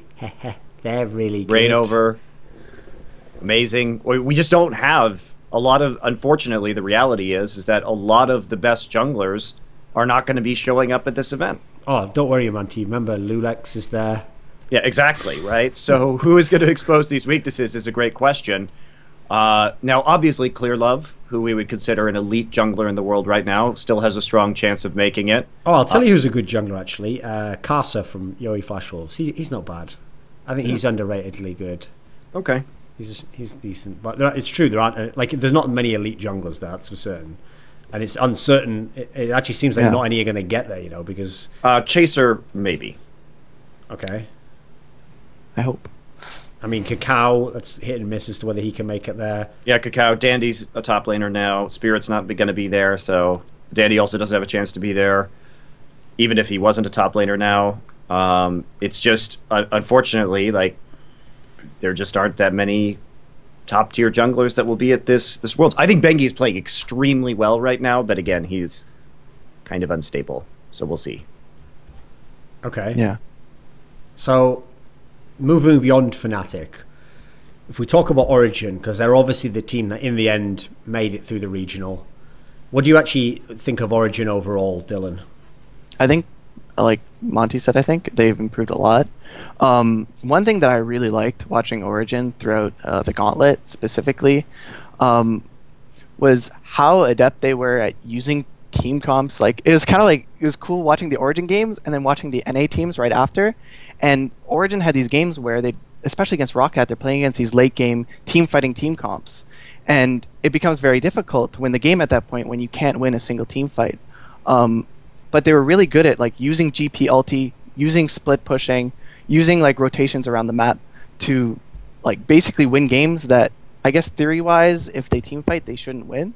So I thought that was really impressive, and it sort of showed contrast to the fact that the NA region couldn't do that, and you have the games after where the team fighting team at 35 minutes would just win.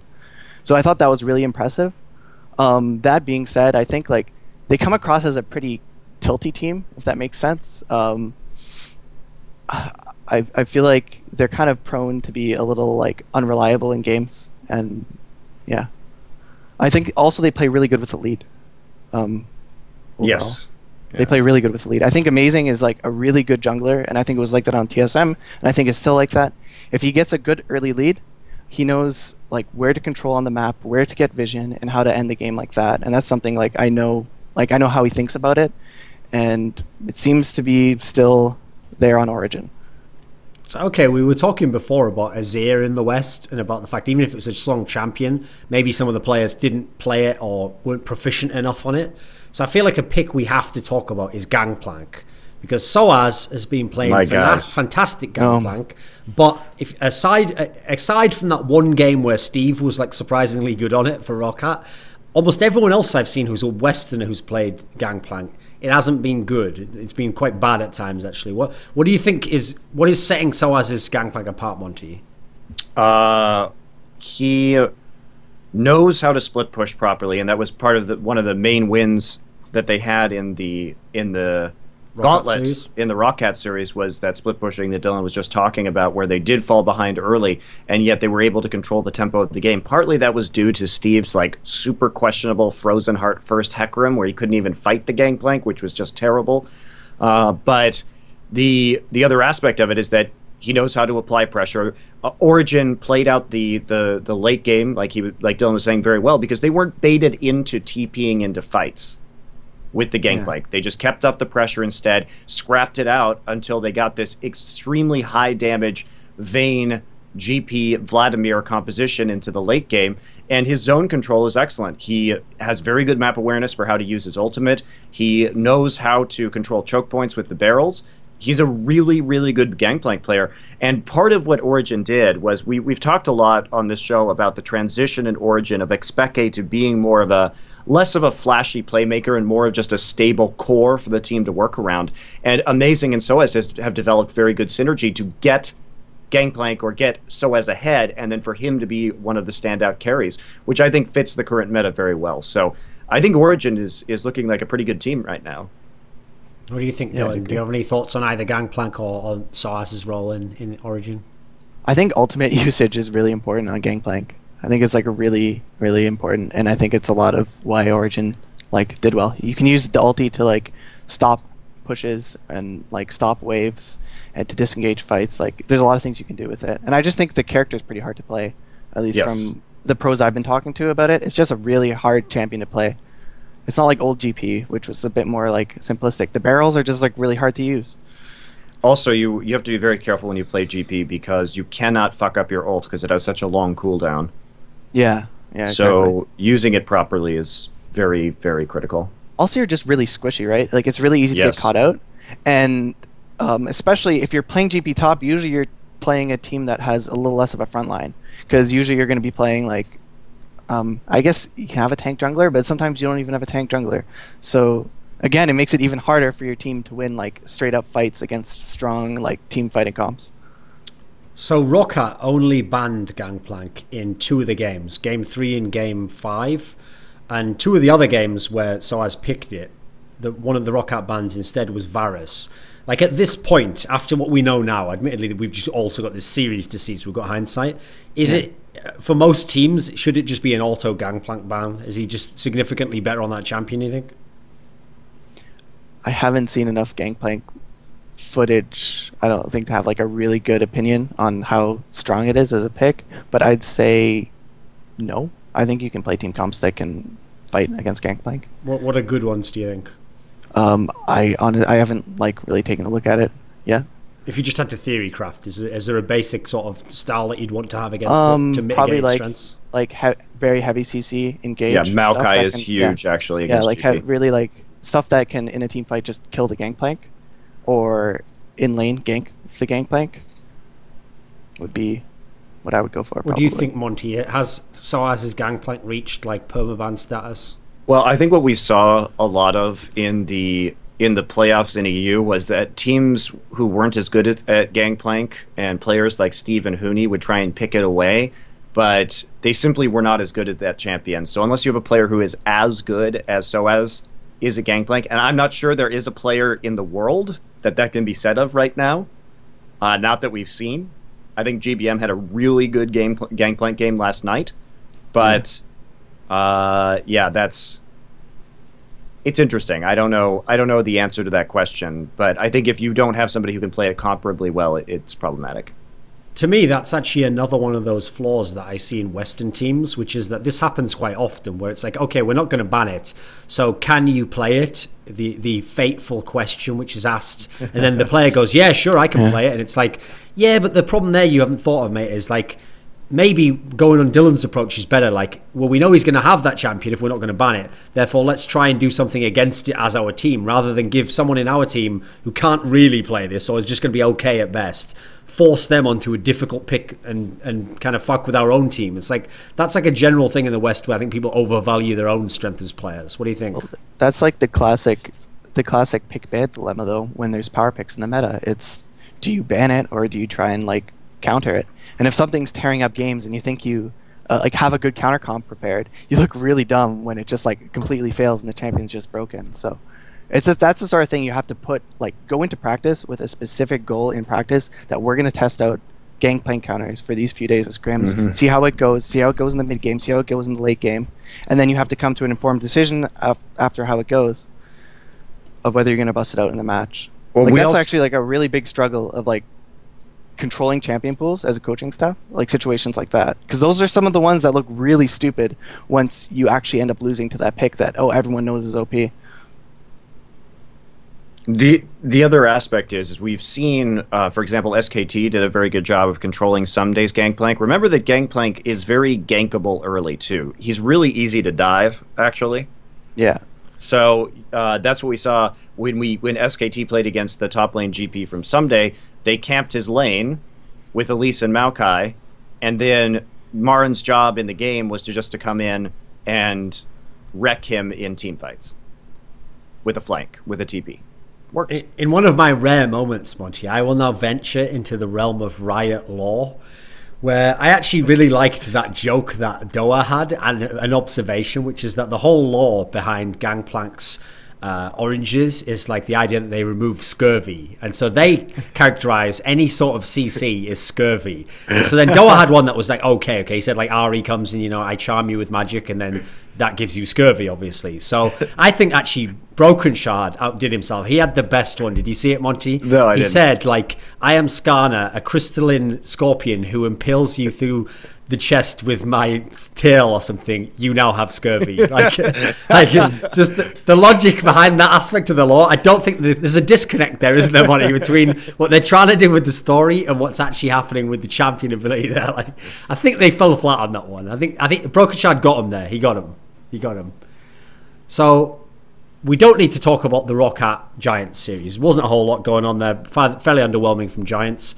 The actual Origin Roccat series. Now, for everyone who was super hyped about Origin taking Fnatic to 5 games, well, this is why I like to see tournaments and not just see one best of 5 and then teams have fucking 3 months off. Like the whole SK Telecom. Well, Fnatic took them to 5 games. Yeah, and then the Origin took them to 5 games. And Unicorns Love took them to 5 games before that. Like, it's not, you can't just go off one small sample size. So the same Origin that did take Fnatic to 5 games took to 5 games by Roccat. What did you think overall, Monty? Has this told you anything more about Origin? No. I think that it tells us more about Roccat, honestly. What did it tell you? Roccat continues to be, and remember that Roccat was up 2-0 on them in the regular season, so Rockat's ability, because if we think about Origin's previous strengths, looking at some of their, before the finals, the regular season matches, right, Origin was a team that could scrap it out early, but that's also Rockat's strengths, and Roccat actually managed to acquire some pretty nice leads in this particular series of games, right? So I think it was quite impressive play from Roccat, but again, we saw it come back where they just don't know how to push an advantage. Like, they are seriously clueless when it comes to that aspect of the game, because they built wrong, they didn't understand how to split push. They definitely, I would say they should have won this series. When you say they definitely had the opportunity to in the last game. When you say they built wrong, Monty, is there anything specific that's coming to memory? Well, what I was talking about earlier, for example, in the first game of this series, when we were talking about the split pushing, just to go back to the example in the game we've already used, why is Steve, who has a couple of early kills on Hecarim, building a Frozen Heart versus Gangplank? Gangplank's kegs ignore 60% of your armor, and you need kill pressure onto the GP to stop the split push. That's how you win that game if you're Roccat. What did you think of Roccat, Dylan? I thought they played okay. They played pretty well. I thought Origin was the better team. I thought, like, to me, the game that I think they should have won was, like, probably, I think it's the fourth game where they had the super fed Azir Kog'Maw. Yeah. And it looked like they were losing the entire game, but I was watching that game saying, oh my god, they have Azir Kog'Maw. They actually might be able to come back and win this. But, like, I think Nukeduck got caught at the end of the game. I think that's that one, and then ended up losing. And, like, they kept getting caught and playing badly in the mid-late game throughout that entire one, so I don't know.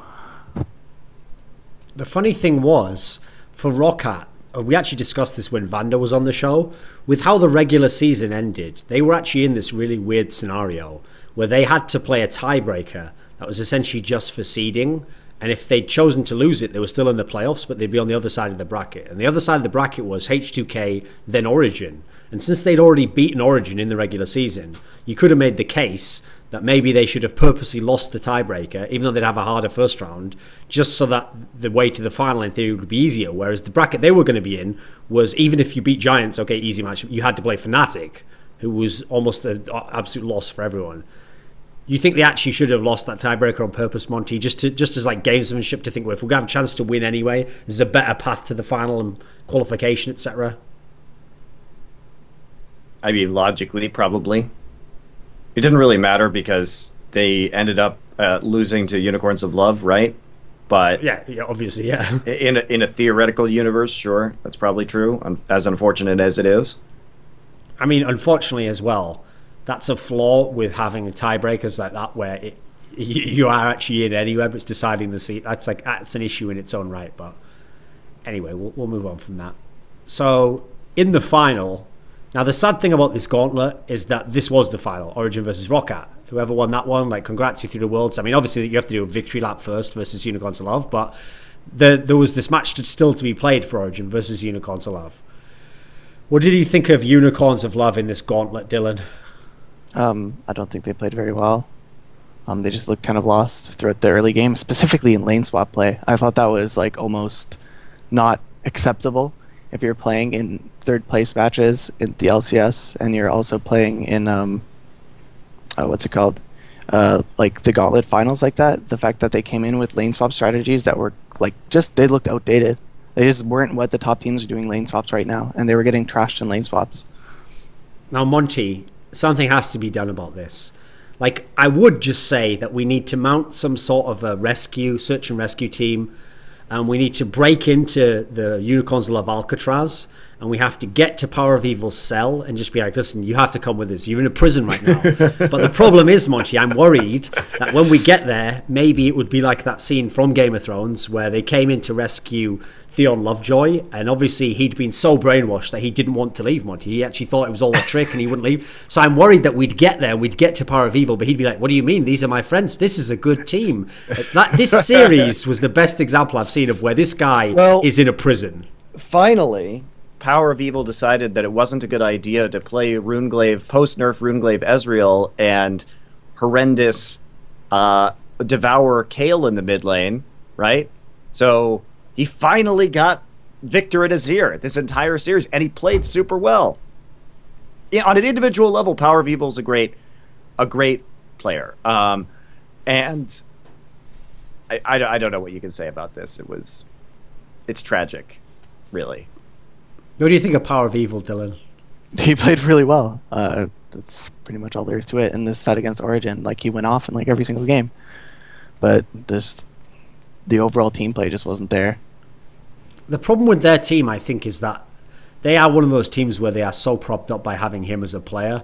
Like, some of the other players can be decent in the right matchup with the right champion, but he's like the one where if you just remove him, the team's going to be dead. Like, I don't know who else you're going to put in there of the people they'd have available as a organization. You know, there's not many people want to join the Unicorns of Love. So if Power of Evil was to leave, okay, so they haven't qualified for Worlds. Let's say he was to leave and go somewhere else. Can you hypothesize what would be a good type of a team for a Power of Evil player, Monty? Is there something that would make sense as a fit? What sort of team should he have around him to succeed?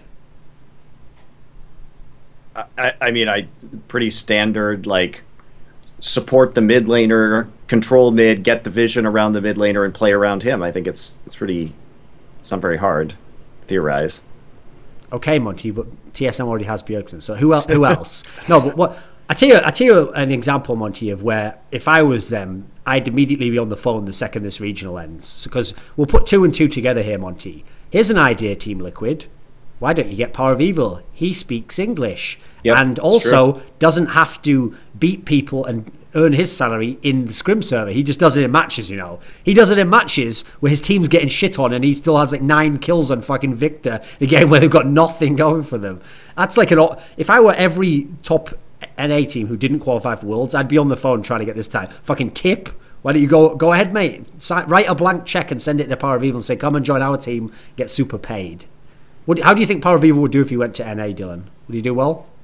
Yeah, he'd probably be like a top 3 mid laner, I'd say. Okay. What do you think of Origin's chances at Worlds? They've got it really tough, being 3rd seed. So just like I answered your other Worlds question, it's just going to be on the group. I think that if they get CLG's group, or they get a group that has one team that they can't beat, just like I was talking about before, one team that like a 1st seed Chinese or 1st seed Korean, and then a kind of easier 2 second seeds, they can make it out 2nd seed. But I think it's going to be tough for them just based on their seeding alone. Well, let me ask you this then. What if their group is TSM? I think that would be a pretty good match. I'd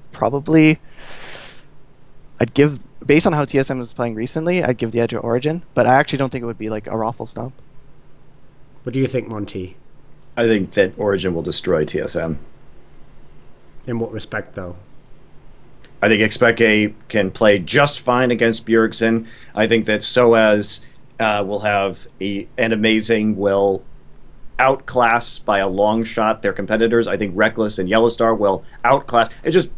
Or not Reckless and Yellowstar, but Niels and Mithy. Yeah. Will vastly outclass the bottom lane of TSM. I don't think it'll be close. I think you can just look at that team right there, go player by player, and say 4 out of the 5 players at minimum are better on Origin. Okay. What about if we paired up Origin with CLG, which obviously can happen? What if about that, Monty? Who do you think would be favoured there? I'd say Origin again. Similar reasoning. I think that the bottom lane would be surely in CLGs it'd be a closer affair though. Surely yes, player for player they're pretty good. The bottom lanes would be very interesting. I think Amazing is better than Xmithy. I'd love to see Soaz versus Zion Spartan, and yeah, I think it'd be an interesting match, but I'd still give it to Origin. The problem with CLG is that even in the finals, they showed that once they get a lead with Zion Spartan, they don't really know what to do with it. They don't split push. They start grouping up, and TSM should have never even had a shot in a lot of those games in the finals. They should have had the life choked out of them from minute 1 until 25-minute victories with split pushing Yasuo. But they were grouping. They were running around the map after TSM for no good reason. Yeah, the group with 5 run to mid lane and run to Baron over and over again. Yeah. Mystifying. What do you think, Dylan, if Origin was to go against CLG? I'd give the advantage to Origin, but I don't think it would be. I really want to see that match, actually. Yeah, I would like to see it too. I think it would be good. Yeah. As someone doing an analytical work, did you notice any kind of interesting differences or innovations or just unique idiosyncrasies from EU in terms of like lane swaps or how they start the game or the different preference in terms of comps, etc.? Was there anything different and interesting you could give us some highlights of? I know that like they're a lot closer to the Asian playstyle of like aggression than the NA style. I think that's pretty commonly talked about. So that definitely holds true. The one thing I noticed is their lane swaps are a lot more dynamic. They're willing to do a lot more different stuff. Whereas in NA, I feel like the lane swap for the past month, 2 months has been really standardized. People have just been killing tower, bouncing to top laner over and over again, which has its strengths for sure. But there are definitely other alterations that are used in other regions and used in EU specifically. Also, if you take like the lane swap, right, once the first tower dies, EU teams, some of them are bouncing to their AD and then like rotating their top laner in with 2. Some people are splitting, going 4 again, and just like threatening a second dive on the second tower. And I think that would probably catch a lot of NA teams the way they currently play lane swaps. So that's something I noticed right away that I thought was like a pretty cool adaptation that they do.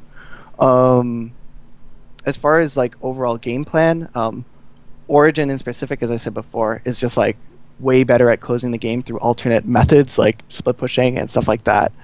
That play is almost not there in NA. What do you those think, would be the Monty? main things. Do you have anything to add to that or contrast? Not particularly.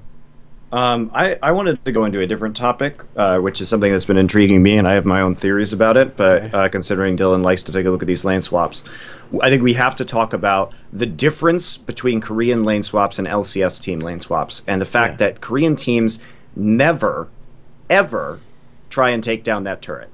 They don't show on the map, they don't group up, and meanwhile, the LCS, every single lane swap is like that. And that is actually one of the weirdest facets of professional play. I know. Now, there are 2 games that I know of where we have seen these styles come head to head. One of them was a game, was it TDK Cloud9 in the regular season, where TDK did not do this, and the Draven got super fed and crushed Cloud9. I believe it was Cloud9. It was a TDK game versus somebody, and I think it was Cloud9. And the other game was in Korea. It was Samsung did the fast lane swap, but then who were they playing against? I'm trying to remember. But it was another situation where the end result was that there was a super farm onto the AD carry, and then that team won. There was one game in China also where that happened. Oh, really? Yeah, I actually made a video, like I made an analysis video that Okay. kind of covered that match at the end. Basically, the Asian lane swap is way more AD focused. Like, Yes. it's all focused on giving the AD carry resources, whereas the Western lane swap is immensely top lane focused. So what ends up happening in Asia, in like the one game in the LPL, unfortunately it wasn't a perfect example because it wasn't the exact NA super fast lane swap. It was like the kind of like slower tower kill. Is they swapped their AD back, and the AD had a level advantage, and they just like mauled the bot lane with their level advantage. So that's would be my guess of what would happen, but I don't think there's been any games of actually like the super fast CLG one. What I'd reckon would happen with the super fast tower push is you can get people there early. You can get people there early to stop the tower push. And that's actually what a lot of Korean teams and Chinese teams actually do when the waves come in on like the second or the third wave. They'll already have their top laner there, and their jungler will come in and catch. And their jungler, I think it's like their jungler, their top, and their support will all come and catch together.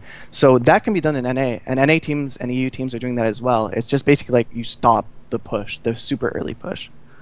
I just wonder why these teams have not been experimenting with alternate lane swaps more, and why we have seen so little. Well, not to the same degree. I've seen it. Like, teams have been experimenting with it. TL used lane swaps that don't involve tower pushing in a lot of their matches near the end of the season. So did TSM. I think TSM used it in playoffs as well. Basically, it's just where you want your resources.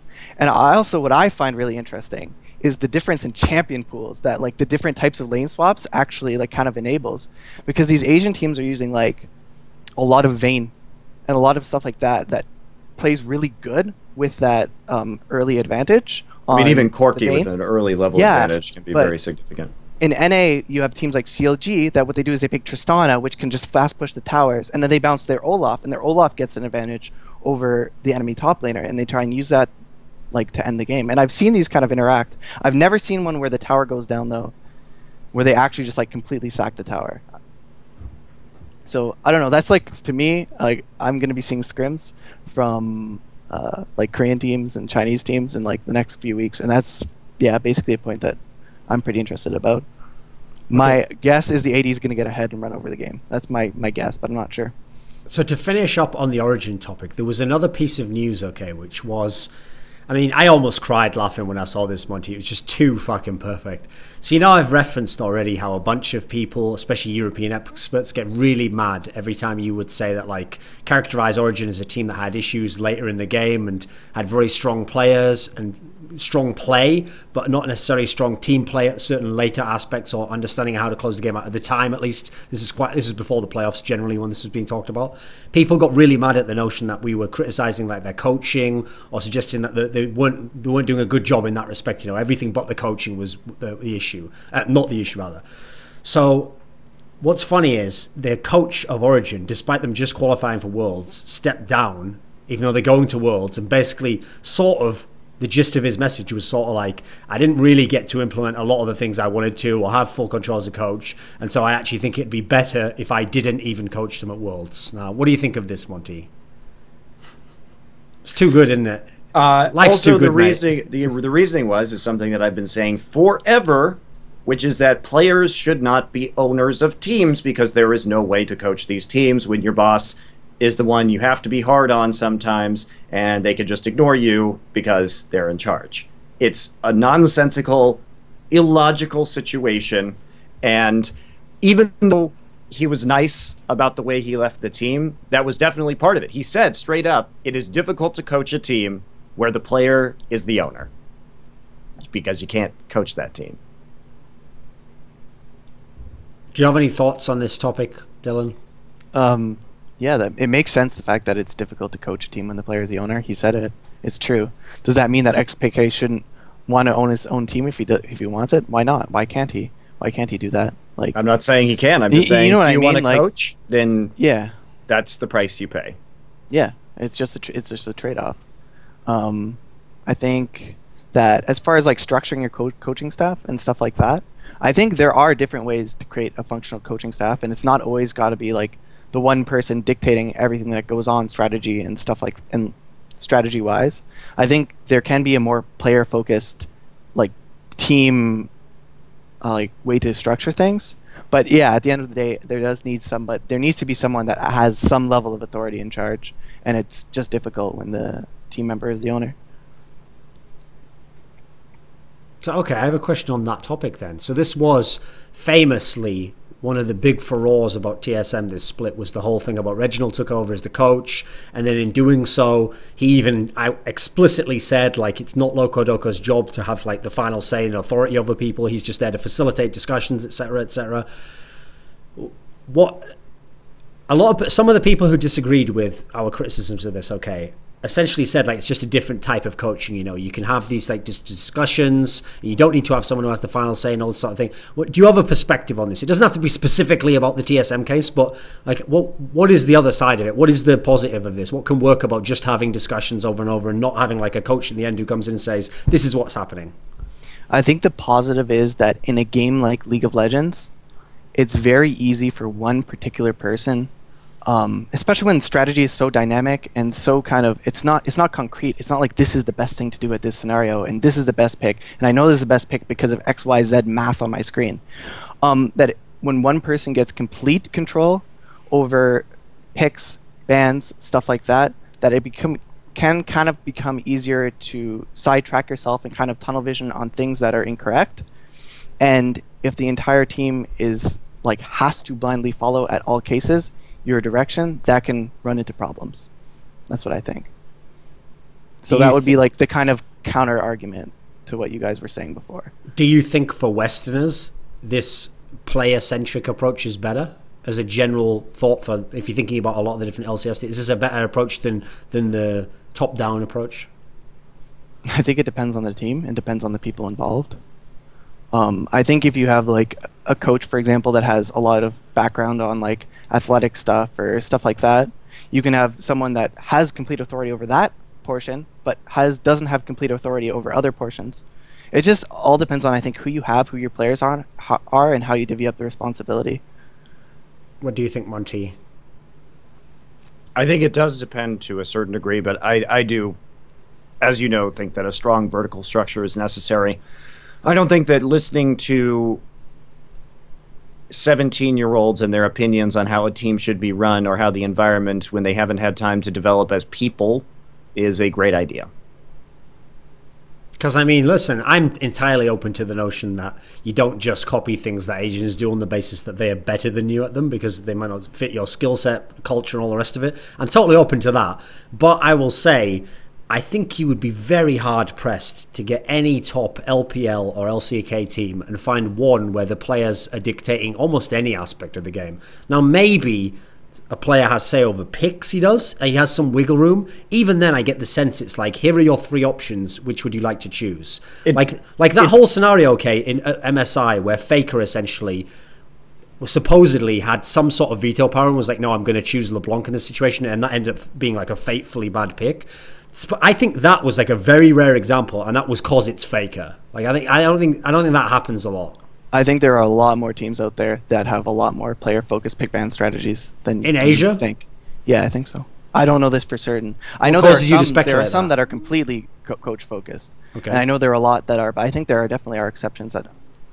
Wasn't Acorn doing pick ban for LGD? I think LGD's an exception. Yeah, in LGD's dark age. They didn't have a coach at the time, so I think that's a bit of an exception. Yeah. Do you have any others, though, as to why you'd speculate that? Is there other ones where you get the sense that that's the case? No, I've heard hearsay of teams, but nothing in particular. Okay. No. I also think LGD is a bit of an exception in as much as they have fucking phenomenal experienced players at almost every position. So there's also it's different again when it's Faker saying, actually, coach, I think I know this situation better than you, or some like 17-year-old guy in his second split who's like, I'm sort of okay even in what I do now. Let me tell you how it's done, son. Like, you know, you brought this up. It was Origin, no? That was the example. Yeah, that's what we started with. You can draw this same comparison between the players on Origin than you can with someone like Faker. Those are like supreme veterans. So if you're going to choose a team to have a more player-focused approach, A, the owner is the manager. B, those people are like more veteran. I do agree. I see you waving your hand. At some point, there needs to be some sort of vertical, like, structure at some level. Yes, but for like strategy stuff and stuff like that, I think you can do without it. Okay. Monty, what were you going to say? I think that this issue is getting confused in that what we're kind of diverging here between talking about tapping players for their knowledge, which of course is extremely valuable to anybody on the team because the coach is not likely to have as much information on individual matchups, and you need that information from your players, and I 100% agree with that. But there's also like the coach has to have the final say with the players' input, and I think that's the ideal environment and the environment in which almost every team operates. Now, there are teams with, as we were talking about, varying degrees of verticality or authority in Korea. For example, if you take a team like the Ku Tigers, that is like mostly no Faye, right? Even down to some of the picks, like he just has say over even what they're going to play, right? Right. The problem is I don't even buy it entirely on the Origin one, though. Because that's the thing. Here's the thing, you're absolutely right. If it was going to work for a Western team, Origin should be the team. Because you've got people who are not only very experienced, they're champions, or they've been elite players at their position for a long, long time. Admittedly, Niels is the exception to that, but the rest at least have had some good tenure of being top players. And in the case of, obviously, Expeke and Soaz, some of the absolute best that we've ever seen from the West. But even so, even those players have repeatedly shown throughout their career times where when the meta changed or just it became less individualistic as a game, they were slow to catch up, and they were slow to catch up on new champions, and they were way off meta at certain times. Like, for all his brilliance, Soaz to me is someone who seems like one of the most uncoachable players in the history of League of Legends. Like, he's so phenomenal in some aspects of the weird picks he can play, but he just refuses to build the base of some of the meta aspects in. Maybe not as much this season, but in the Fnatic days especially, to where it's almost inexplicable the things he won't do. I mean, I remember a great example was when he literally was like one of the absolute best Shen players, and so he just decided, I don't like Shen and I'm just never going to play it. Likewise, you did play a lot of Shen recently, though. Sure, but likewise, when Renekton was a super strong lane bully, he just refused to play the champion outright. Like, just would not play it. Like, I think he played like 2 games or something, you know. So these are almost these are like almost like the person isn't just like, oh, I know better in this scenario. It's like a coach would at least be able to have some there'd be some back and forth there. If you let the player run wild with that, he can then kneecap his own game and then the team as well indirectly. Does anyone have any thoughts on this topic? I absolutely agree with you. Yeah. Also, I think when you're talking about coaching staff structure and stuff like that, it's important to like kind of split it up because there's so much in-game stuff, and then there's a lot of out-of-game stuff. And when you have these discussions and you're just like talking about it all as one giant like thing, I think sometimes it becomes a little like unclear what you're saying. I think a lot of the out-of-game stuff, it really, really like I think that's almost absolutely you need to have someone in charge of a lot of the out-of-game stuff. Yes. Just to keep things productive, keep things non-toxic, keep everybody practicing well and being healthy and stuff like that. And I think that's a role that every team needs. And some teams have that in the person who does the strategy, and obviously like CLG, for example, like some people have separate roles for that. But I think you can have more of a debate, at least. There is more of a debate to be had of more of the in-game discussion-based stuff. Okay, but even then, I think it's not as clear-cut as like the player knows better and he's the more experienced one. Okay, to a degree, but I'll give you a great example. And this was one that was in TSM and it was in this particular episode of TSM Legends we were talking about, where it was all about this mid lane pick that Bjergsen sort of seemed to veto at the last minute. So on that particular topic, I can't tell you how many times I've been there and physically witnessed, or from talking to players after the fact, asked them what happened in this game, and the story went like this. Oh, well, we had a whole comp that we practiced that was based on doing this, and here's what we wanted to accomplish. And then this one player who was the star player demanded last minute that he wanted a different pick, and we tried to debate with him before we went out on the stage. Like, no, you can't do it for this reason. Like, for the team approach, the comp needs to have this. And he just kept going on the fact of like, yes, but in lane I'll beat this guy on this, and if you give me this champion, I'll carry the. And it's like they're shuttered off. They can't get in. They're so tunneled on what they're going to do that they're actually. What's funny is they're doing the right thing only for them. It's probably true they will do better on that champion, but they're actually inadvertently hindering the team concept. What do you think on this as a topic? I also think, though, that when you're doing that, there's a bit of like selective. You don't see all the times that the star player who has all the intense. I'm not just talking Bjergsen here. Like, I know other teams that function like this. When they have the star player who knows his lane inside and out, and it gets to last pick or it gets to fourth pick or whatever, and they're like, "This is the champion that I should pick in this scenario," and they win because of it. Like, you don't factor in all of those. Like, it's really easy to blame when that happens because it's just like such a. It's like such an obvious thing. We told you to do this, and you didn't do this, so we lost the game. But you don't notice all those times that I think that actually works out.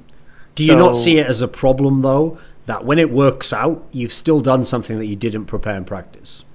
Yeah, I don't think it should be like that in the first place, no. Okay. I'm not denying it probably happens. I just think as a general approach, you should be trying to do what you practice and have the set plan for, you know.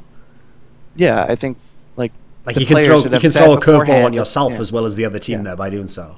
I'm not arguing that you should go into pick ban and pick ban something that you didn't even plan on pick banning that day of. Like, that just obviously makes no sense. Okay. But there are specific situations where something's in the pool of stuff you're willing to play today, and it's like kind of off. It's kind of not the right thing. And I think in those situations, sometimes you have to go with the player. Like, it just depends on the situation. So a team we haven't talked about yet, which is the third team from Europe going to Worlds, is the one that you've been working with. It's H2K.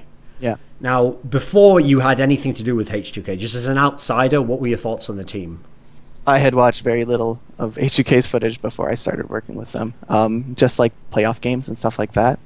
The main thing, if I can talk about like after I started working with them, that I noticed is they're like a phenomenal early game team. Like, their understanding of how to press in lane swaps and how to press in the early game and where to be on the jungle, and I like after talking to Prolly and like understanding how they approach it, like, they're really good at it, and it's like a huge strength. And it's probably one of the better. They're one of the better Western teams at doing that, if not the best. Late game shot calling is just where the team tends to break down a little bit, from what I can tell right now. Again, like, I'm not like some super expert on H2K, but from my limited exposure, it seems like the early game is set. They're really good at communicating, setting up plays, doing that. And then learning how to pressure the map more with vision, stuff like that, is where it becomes a bit more difficult. How much do you think that the early game strength in that sense comes from like certain players just have a gift for this, or is this like Prolly's whole focus? How much is one or the other, do you think? I've mostly just seen the result. I don't know how they got so good at it. I think a lot of it is communication based. A lot of it just has to do with how well they communicate with each other in the early game. Do they communicate well with Ryu? Listen, I won't explain why, but I was talking to Ryu the other day, and he doesn't speak a whole lot of English. He's a pretty quiet guy. In game, does he have to com much? Do the other people just play around each other and he just does what he wants? Yeah, he's a pretty quiet guy. Okay. Like, he can communicate. It's not like he can't communicate. What do you actually anticipate? What will their strengths be at Worlds? Like, can this early game will this work against Asian teams?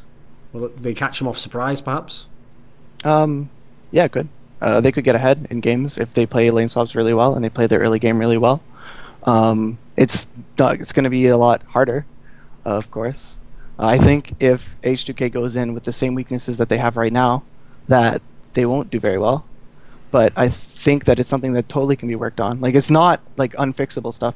At least from my very limited, again, I don't want to like speak for the team. I've only been with them for like a couple days. I think it's totally stuff that can be fixed. What do you think, Monty, if H2K goes against the World's field?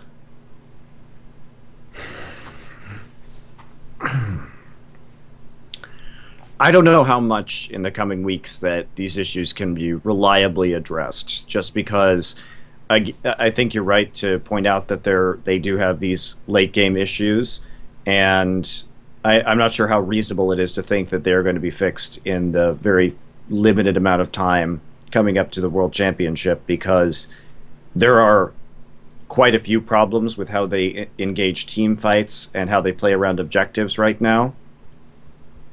We'll see. I suppose you sound more optimistic than I would. Yeah. But it's just like, it's really interesting case study because it's very clear. It's not like these teams that are just kind of losing in different ways all the time. It's very much like a very defined stuff to target. What do you think about the way H2K plays around their jungler? Because he's someone who, especially in the playoffs, got a lot of scrutiny. Like, people said, like, essentially people suggest he's just a bad player. Like, he's not very good. He does a lot of like throw type plays. He literally just feeds in some games. What do you? How does the jungler work in H2K? Do you think? Like, literally all I've seen is a few days of scrims, a few matches, and then playoffs.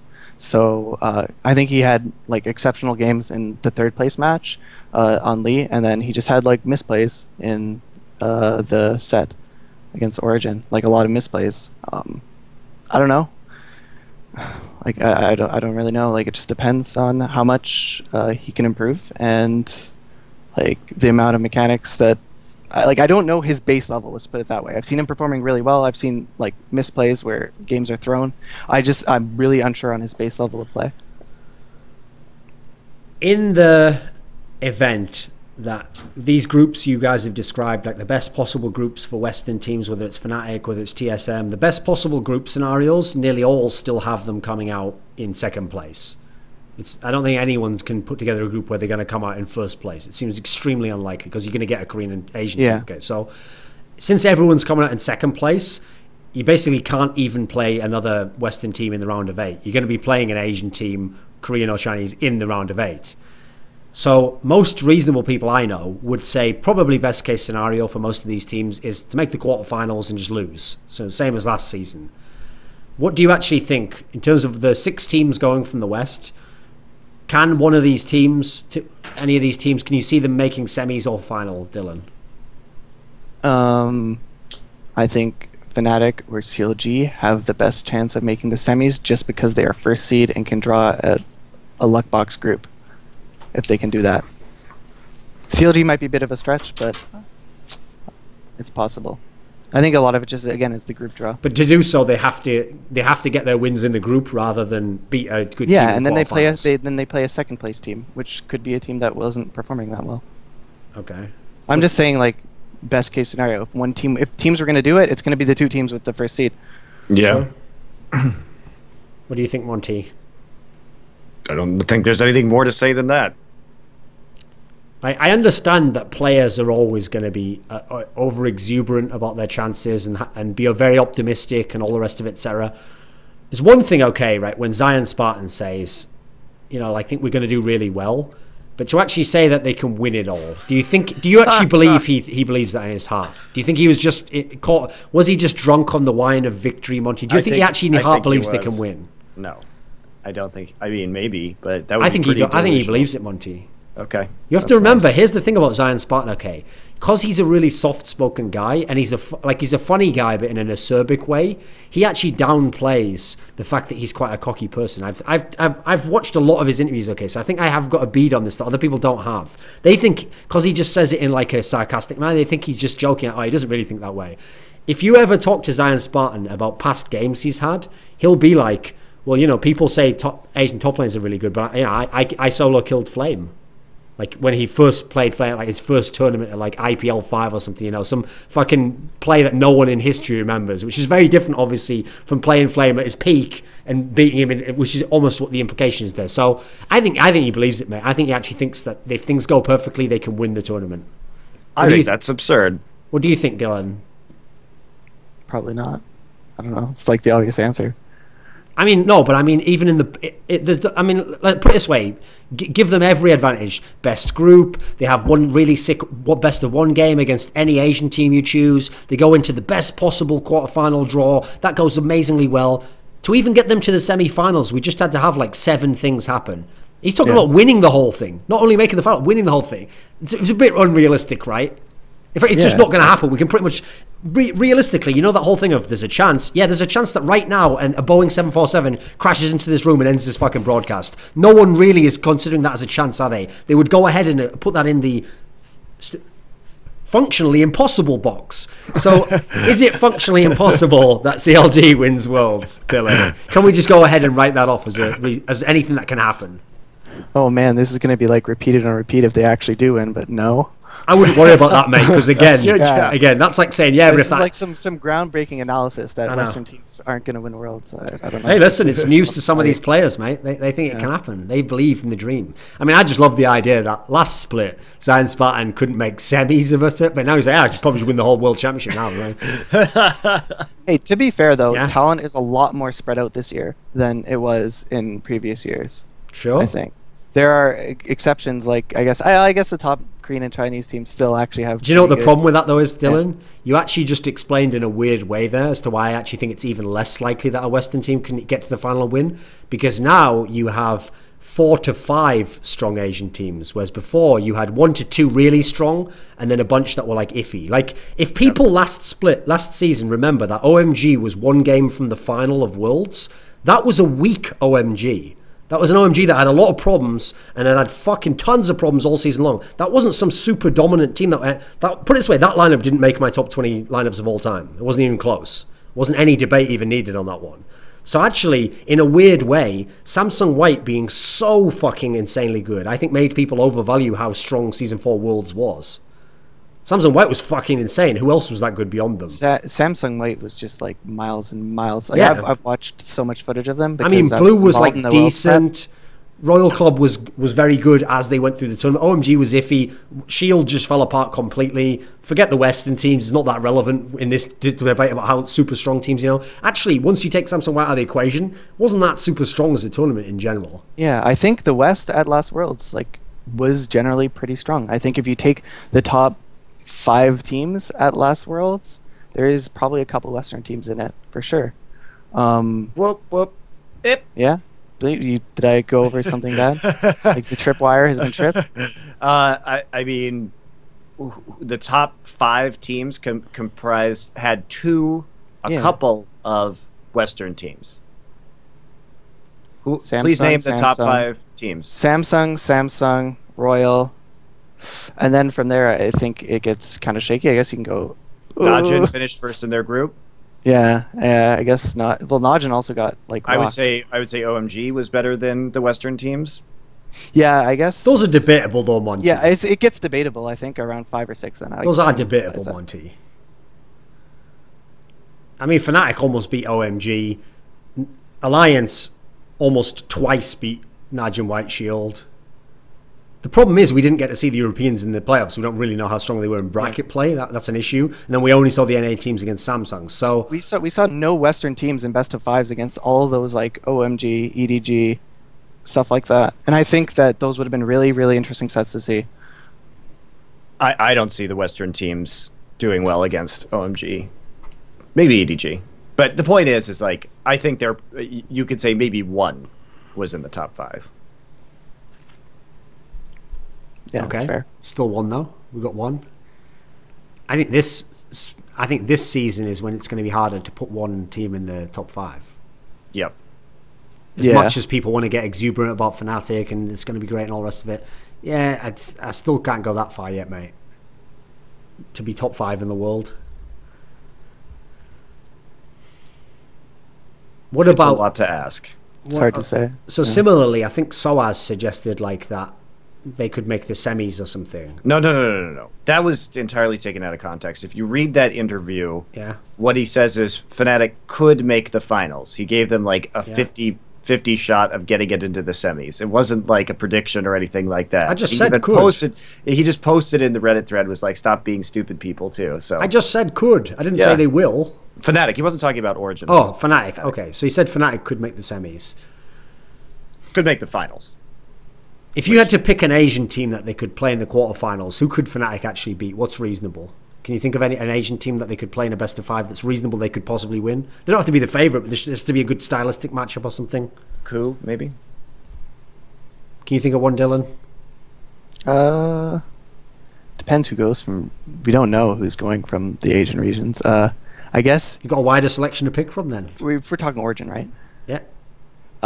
They could maybe do it if they played against. No, I meant like Fnatic actually. But Fnatic. Oh, you meant Fnatic? You were going to say meant Snake Fnatic? for Origin? Yeah, I was going to say Snake. Yeah. Okay. And who bought for Fnatic? Who do you think would be good for them? Fnatic. Let's see, teams that are weak in the early game, I guess, would be Cool. Ku. Yeah, Ku. What about Seems- Chao Gu? Possible, but I don't know. I think they'd get out skirmished, out team fought. But Chogu doesn't kick in until after 20 minutes, though. Yeah. That's the problem. yeah, Chaogu also is very inconsistent. So like the fact that they could lose a series, like they lose a lot of games, right? Like if you just look at their records. Like, didn't they have a lot of 1-1s? Am I mistaken? This is this Yeah, another no, team? I think they did. Yeah, I think they they had had a million 1-1s. they had all the Yeah. 1-on-1, all the 1v1s. Yeah, They had, like, exactly. 10 They had all the plus. 1-1s, and then they win their playoff sets like 3-2 and stuff like that. Yep. So like, it's teams like that can lose sets to teams that are like slightly worse or close. Okay, if we talk now a bit about LPL. So first things first in LPL. I know we talked already. You made this comment about how the lane swap is done differently.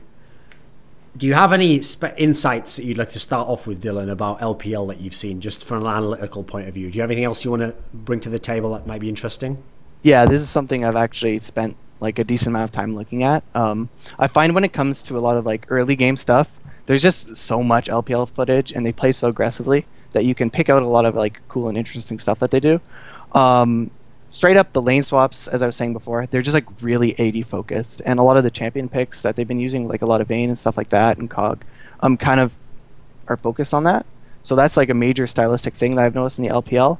Another thing is their ability to really force dive plays and their like heavy roaming style around level 6, level 7, stuff like that.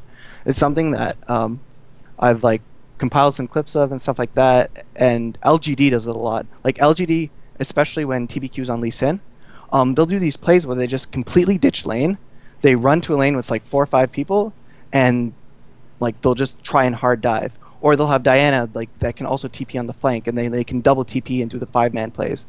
And like those are the main things that I'm seeing LPL teams do that just like doesn't happen as much in the West. Especially when I was watching like the NA and the EU Gauntlet and stuff, like you don't see those sorts of plays. So I think that's the main thing that teams need to look at if they're going to be facing like an LPL team at Worlds.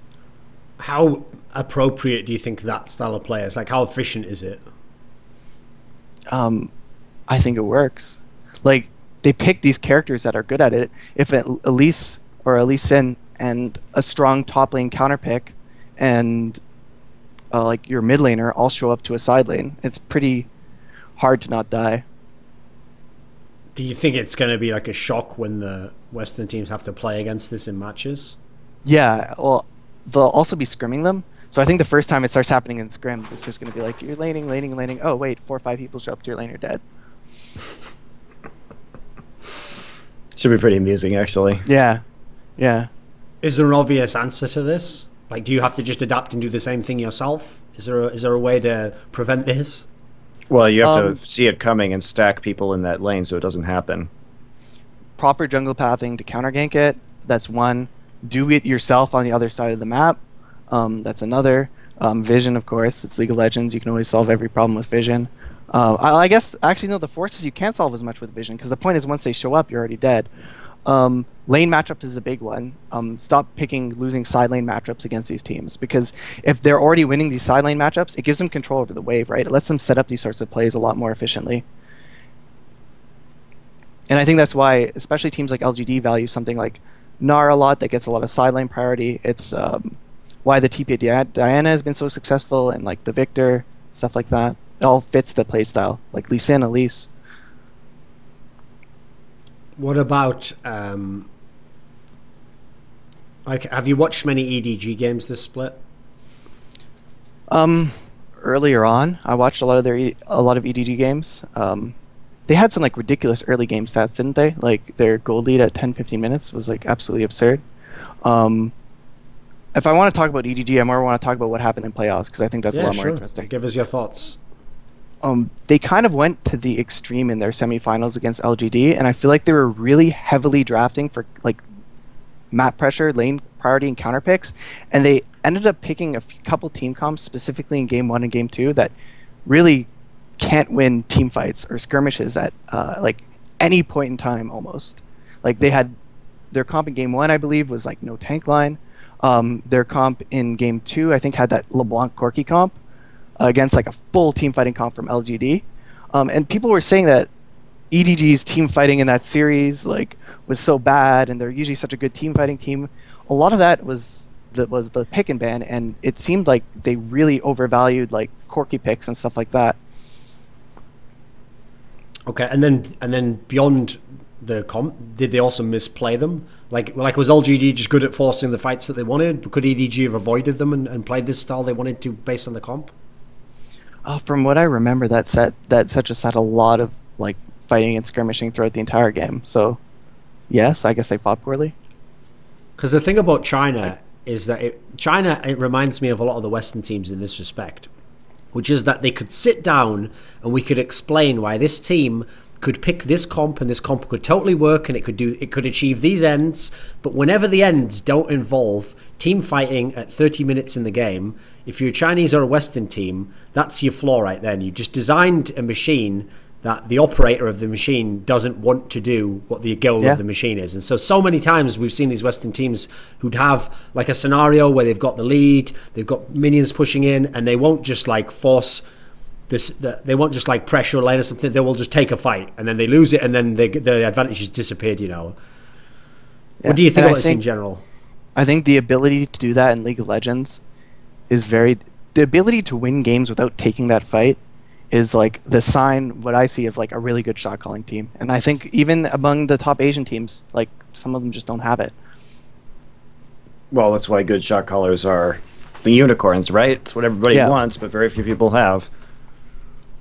So, okay, Monty, if we're going to talk about good shot callers, I believe now it's time to talk about your boy Peekaboo there and that prediction you had of Katie Rolster winning LCK. I knew the time was coming. So, Monty, they not only didn't win, but they kind of got raffle stomped.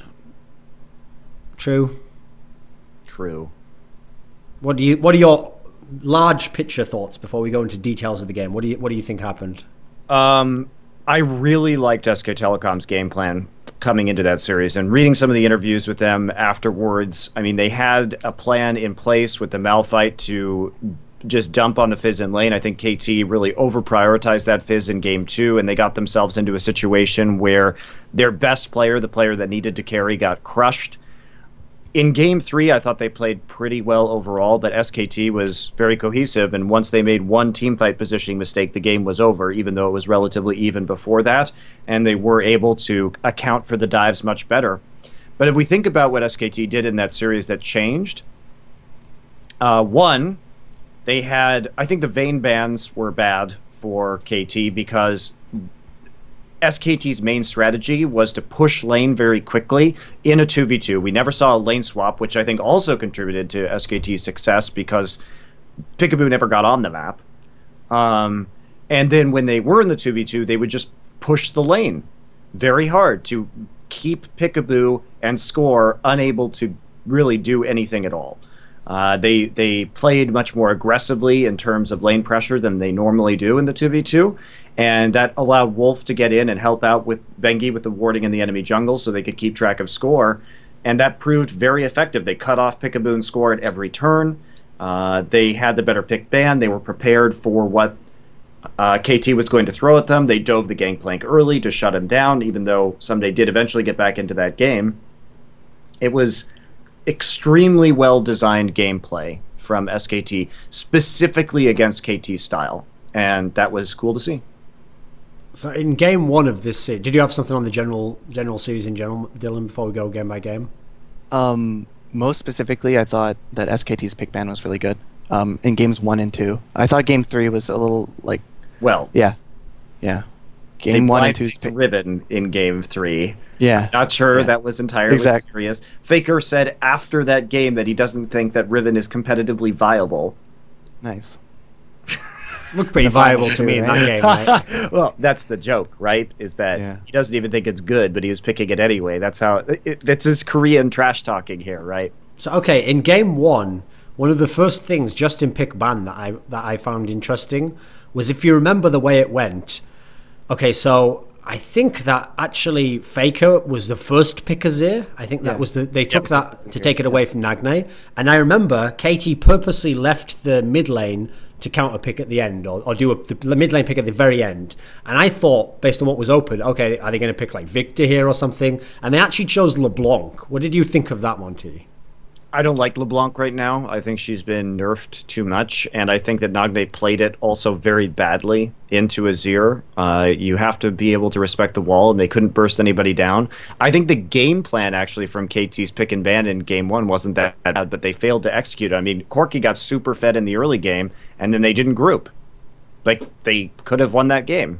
They had the assassination potential on the back line with a Warrior Enchant Vi and LeBlanc, but there is a timer on that where you're not going to be able to team fight eventually. Yeah. So I liked the composition from KT. I thought the LeBlanc was an okay pick, but I think it was played poorly, and they just didn't group. I mean, Arrow got super fed in the early game. He had such a huge advantage, and they didn't push it at all. I think KT just played it out badly. So actually, Monty, that reminds me of a specific instance. So when it was, as the game was going on, okay, like kills were going on to, I think it was Faker who was getting the kills for, I can't remember, I think the kills were spread out actually for SK Telecom, the kills they had early.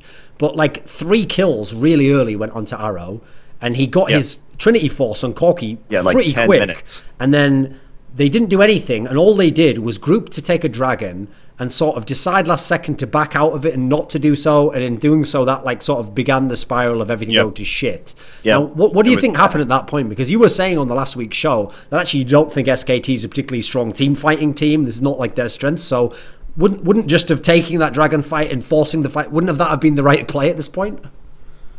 Yes, I do think that is true. I do think that SKT actually did team fight very well in this series.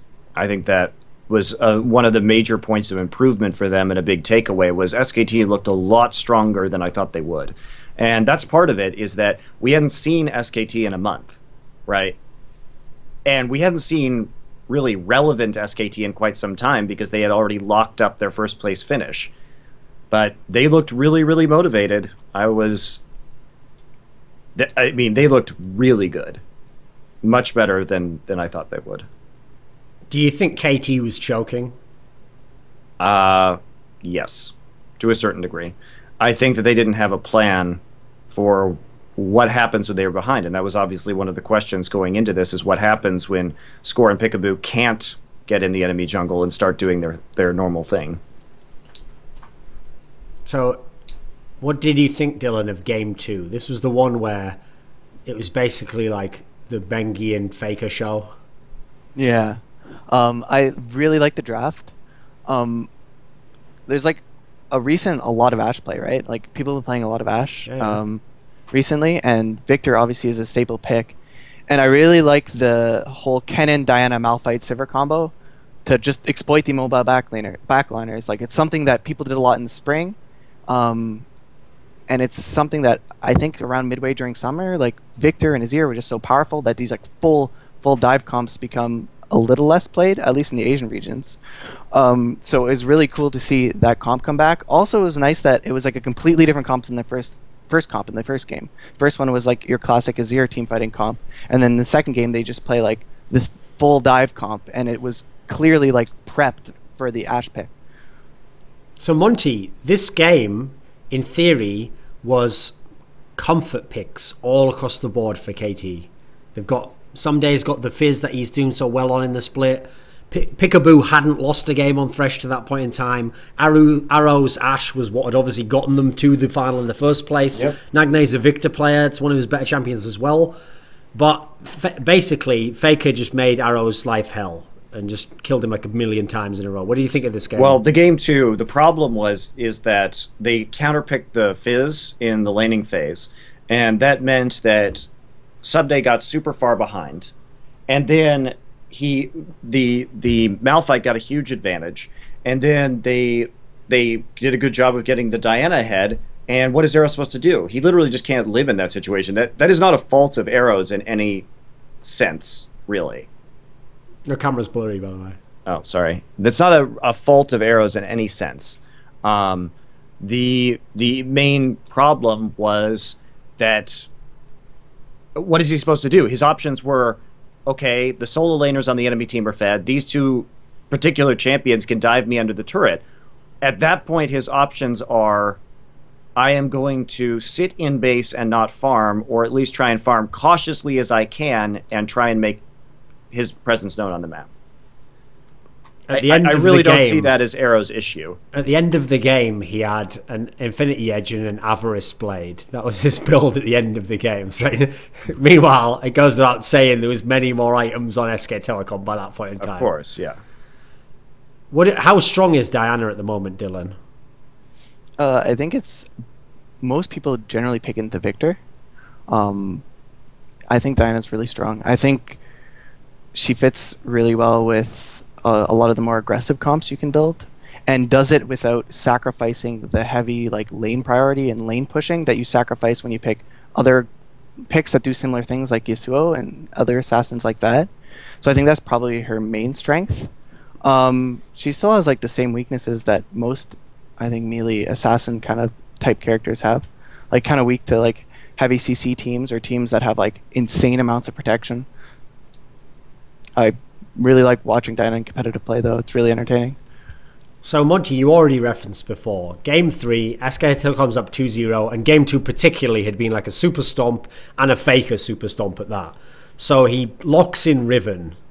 Now, for anyone who naively thinks to themselves, because I've noticed one of the ways that people explain away stuff of the Asian players is people just try to find some logical ways to like, oh, well, anyone would do that, or it makes sense you don't. I mean, the best example ever, and seriously, if I really cared, I would just go back and through Reddit, and I would just use RES to tag every single Western fan who ever dared to suggest that when Faker picked Zed and they did that whole skins comp at All Stars against Fnatic, you know, all the people who were like, they're all in the meta right now, Zyra and Zed are fine. Like, do you remember that, mate? You existed. Some of you are watching the show right now and you deny that you did it and you pretend that wasn't you. It was you. You said that. You meant that. And now that has to stand. So anyway, as suggested, Riven is not a competitive mid lane champion right now, correct? No, and Faker has not played it this year. Like, ignoring the fact it's Faker, Dylan, is this like an insane pick to take out at this point in the game? Yo, he did it blind too. He just blind picked it. Yep. It's absolutely crazy to do that. Yeah. Well, if you think about it, Monty, even the things he did in the game show that it's not competitively viable, because half the shit he did had to be like mechanically perfect and insane timing to even fucking pull off. It's not like he just raffle stomped him, obviously, you know. Also, any of you people who try to explain away Faker clips where he does like animation cancelling and dodging and stuff, like, I'd give up on this game, mate. It's not for you. If stuff like that's not impressive to you, I don't know what you're waiting for coming down the pipeline. Like, I don't know what you guys are waiting. I mean, the sad thing is, Monty, again, because the same people you can. I don't know if you guys know this, but when you make a really sort of stupid comment, someone can click on your name on Reddit and go and see other comments you've made. So when I click on your name and you're explaining why Faker's play on Riven wasn't that great, and then I go back like 3 months and I see you raving about some reckless cleanup pentakill, like, I kind of lose a bit of respect for that opinion, you know. I kind of feel like you maybe yourself don't hold yourself to that high an ideal, you know. What did you actually think of? Yeah? Come on. In general, though, like, Riven's actually an okay pick against Gangplank. Okay. There's like some reasoning that he can have. That's okay. That one's fine. But Gangplank, yeah. The problem with the Riven, especially in that composition, is that since they played, Ash Riven? Yep. If the Riven dies, there is no more damage, and you lose the game. Yeah, and they had Gragas like to knock out and Thresh and yeah, pretty heavy CA. But it is okay against Gangplank, so there's that. So, okay, Monty, you hyped Gangplank from Someday. What did you actually think of it when you saw it? I think SKT played around it really well. I think it came down to a lot of Bengi's jungling decisions and the fact that they had the excellent opportunity to camp in this situation, got the kills necessary, made the proper calls, and made the proper plays. I thought it was very well done. What do you think, Monty, of this interview that was done after the game with both coaches of SK Telecom, where they both explained that Wolf was the standout player of the series? I actually think it was Bengi personally, but it's not Faker then. Faker played very well too, but Bengi set up. Bengi's performance was crucial to the way that they shut down KT. I mean, admittedly, in another moment, Monty, which again makes me feel like life's too surreal, and it's actually the problem with life is it's not actually as amazing. Wait. Yeah. This is the problem with life. The problem with life is that it's billed as this thing where there's so much variety and there's so many incredible things you can never expect. But actually, it's quite banal. It's like a badly written American TV drama. Because when a coach tells me that like Wolf was the best player for SK Telecom and he played really well and all the rest of it, and his alias, this coach I've never heard of before from SK Telecom, his alias is Lies. Like, he's the head coach, by the way. He can be whatever the fuck he wants, mate. He's a liar, as his name suggests. Or he's actually just drinking his own. He's like the fucking Jonestown guy, but he's like, let me test if this is good myself. That's delicious. Sorry, guys, you're going to have to wait a minute. I'm going to have my cup first. Like, that's not even the way it's supposed to work, mate, when you're making the Kool-Aid. You're supposed to know that it's Kool-Aid. That's supposed to be like, this is delicious fruit punch. Made with natural ingredients. You made it. It's artificial. It's bullshit. So anyway, Monty, if KT... So KT have qualified for Worlds already or not? No, they're at the end of the gauntlet. Okay, so if KT goes to Worlds, isn't your dream over? What? If KT go to Worlds, you're just in for more pain. Oh, then you get to see them lose to a Chinese team. You get to see them drop a map to Fnatic. Yeah, probably. Yeah. Can you just say it, Monty? Say you much like a Zion Spartan type scenario. You saw KT win. You got a bit exuberant. You know, you were so confident. You were like, yeah, you know what? I think they're going to win the whole season. You know, that's not fair. If we look at the way KT was playing, it's worth noting that they had identical records in the second round robin since they got Peekaboo. They were performing very well. The last series they played against SKT was close. There was no reason to believe from anyone that this series was going to be a 3-0. 3-0, sure, but they did go 5 games with Ku as well. Sure. Ku stepped it up. What do you think, Dylan? What do you think of KT after seeing the final? I think they played pretty bad in the final. They definitely did. I think they still have a decent shot of going to Worlds, so there's that. I have the dream for Jin to make it to Worlds. I'm not sure if it's realistic, but I have the dream. Why do you want them to make it to Worlds? Just because I think Tracer's a fantastic player. That's about it. I like GBM, so... Yeah. Oh, do you now? So interesting.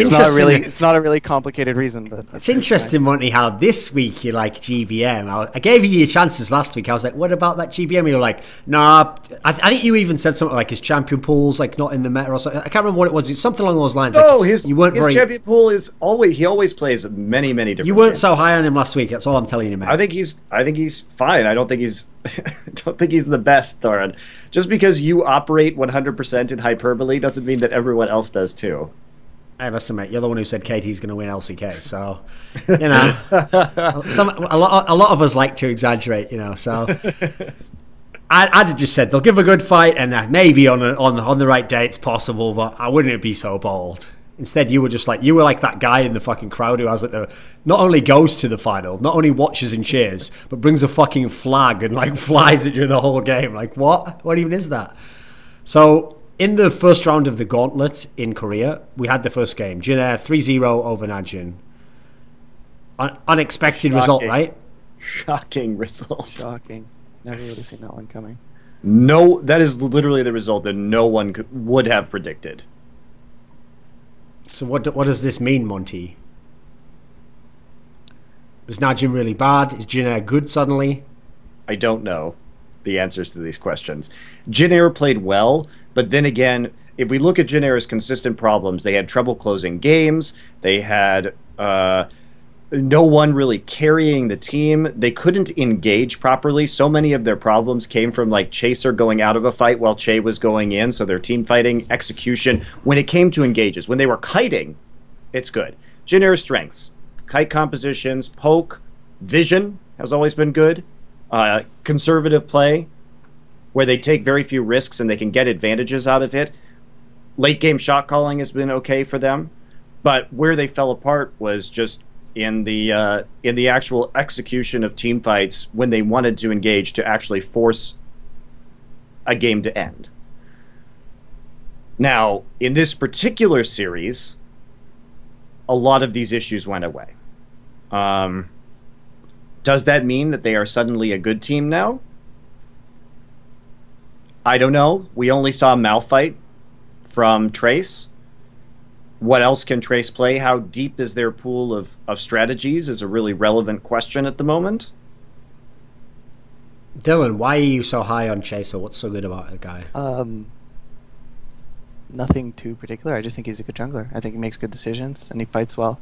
The main thing about Jin Air in this series was like, I just was looking at haven't watched a lot of Jin Air games. I watch a lot of like the SKT games and stuff like that, but I haven't watched like a ton of Jin Air games. And I just like looked through all their drafts, and their last like 6, 7, 8 drafts have all been like the most standard comps you can ever imagine. Yep. It was like Victor Azir Corki or Victor Azir, like it was just like, oh, Maokai top, like stuff like that, like really standard comps. And then they come into this series and they're playing Malphite GP Kennen with like a triple dive, throw in the Kennen to kill the Ashe on the back line. Like it was, I really love the pick and ban. I like the way they played, and I hope they just like pull out strategies like that that are interesting and are actually well thought out and composed. So that was neat. It just like seems like a completely different team than from what I can see when I look them up. Yes, it does. And it's worth noting that the major X factor here is Trace's champion pool, because he spent literally 70+% of the games this season playing nothing but Maokai and Rumble. Yeah. And Malphite and Lulu suit him well, but what else can he do? Because, again, he's going to face the same issue that a lot of other teams has, whereas if Jin Air doesn't have a diverse top lane champion pool, how deep will their strategies actually run is still the question with them, too. What do you think when they play CJ, Monty? Should be a good series, right? Fun matchup. What's your problem? GBM versus Coco, two teams who can do shit in theory later in the game. Yeah, it should be interesting. I like I said, I really don't know what to think about Jin Air, because what we saw in that best of 5 last night was so different to what we've seen from them at other times. Well, especially because the thing that makes it so interesting in these gauntlets is that for Korea, part of the reason why I think Najin teams had those insane runs of going through all the gauntlets is because it's actually so different from what you're used to seeing. Like, you think on the paper, oh, it's two Korean teams playing a best of 5. Well, no, when they play the best of 5 in playoffs, they have like a week to prepare for those games. Some of these gauntlet games, you have a day or you have 2 days. Yes. So you're getting a very different scenario. So when people pick up something interesting, there's not enough time to practice against that or adapt to it, and so you can have these insane streak sort of performances. That's one of the things, by the way, Riot, that makes tournaments really fun. Tournaments that take place over 3 days, and you turn up to the tournament, you start out, a meta develops within the tournament itself, teams do well, teams drop off at a certain point. It's a lot better than a whole season in that sense, in that particular type of spectator value. So what do you think, Dylan? Will Jin Air be able to beat CJ? Oh, I actually have no clue.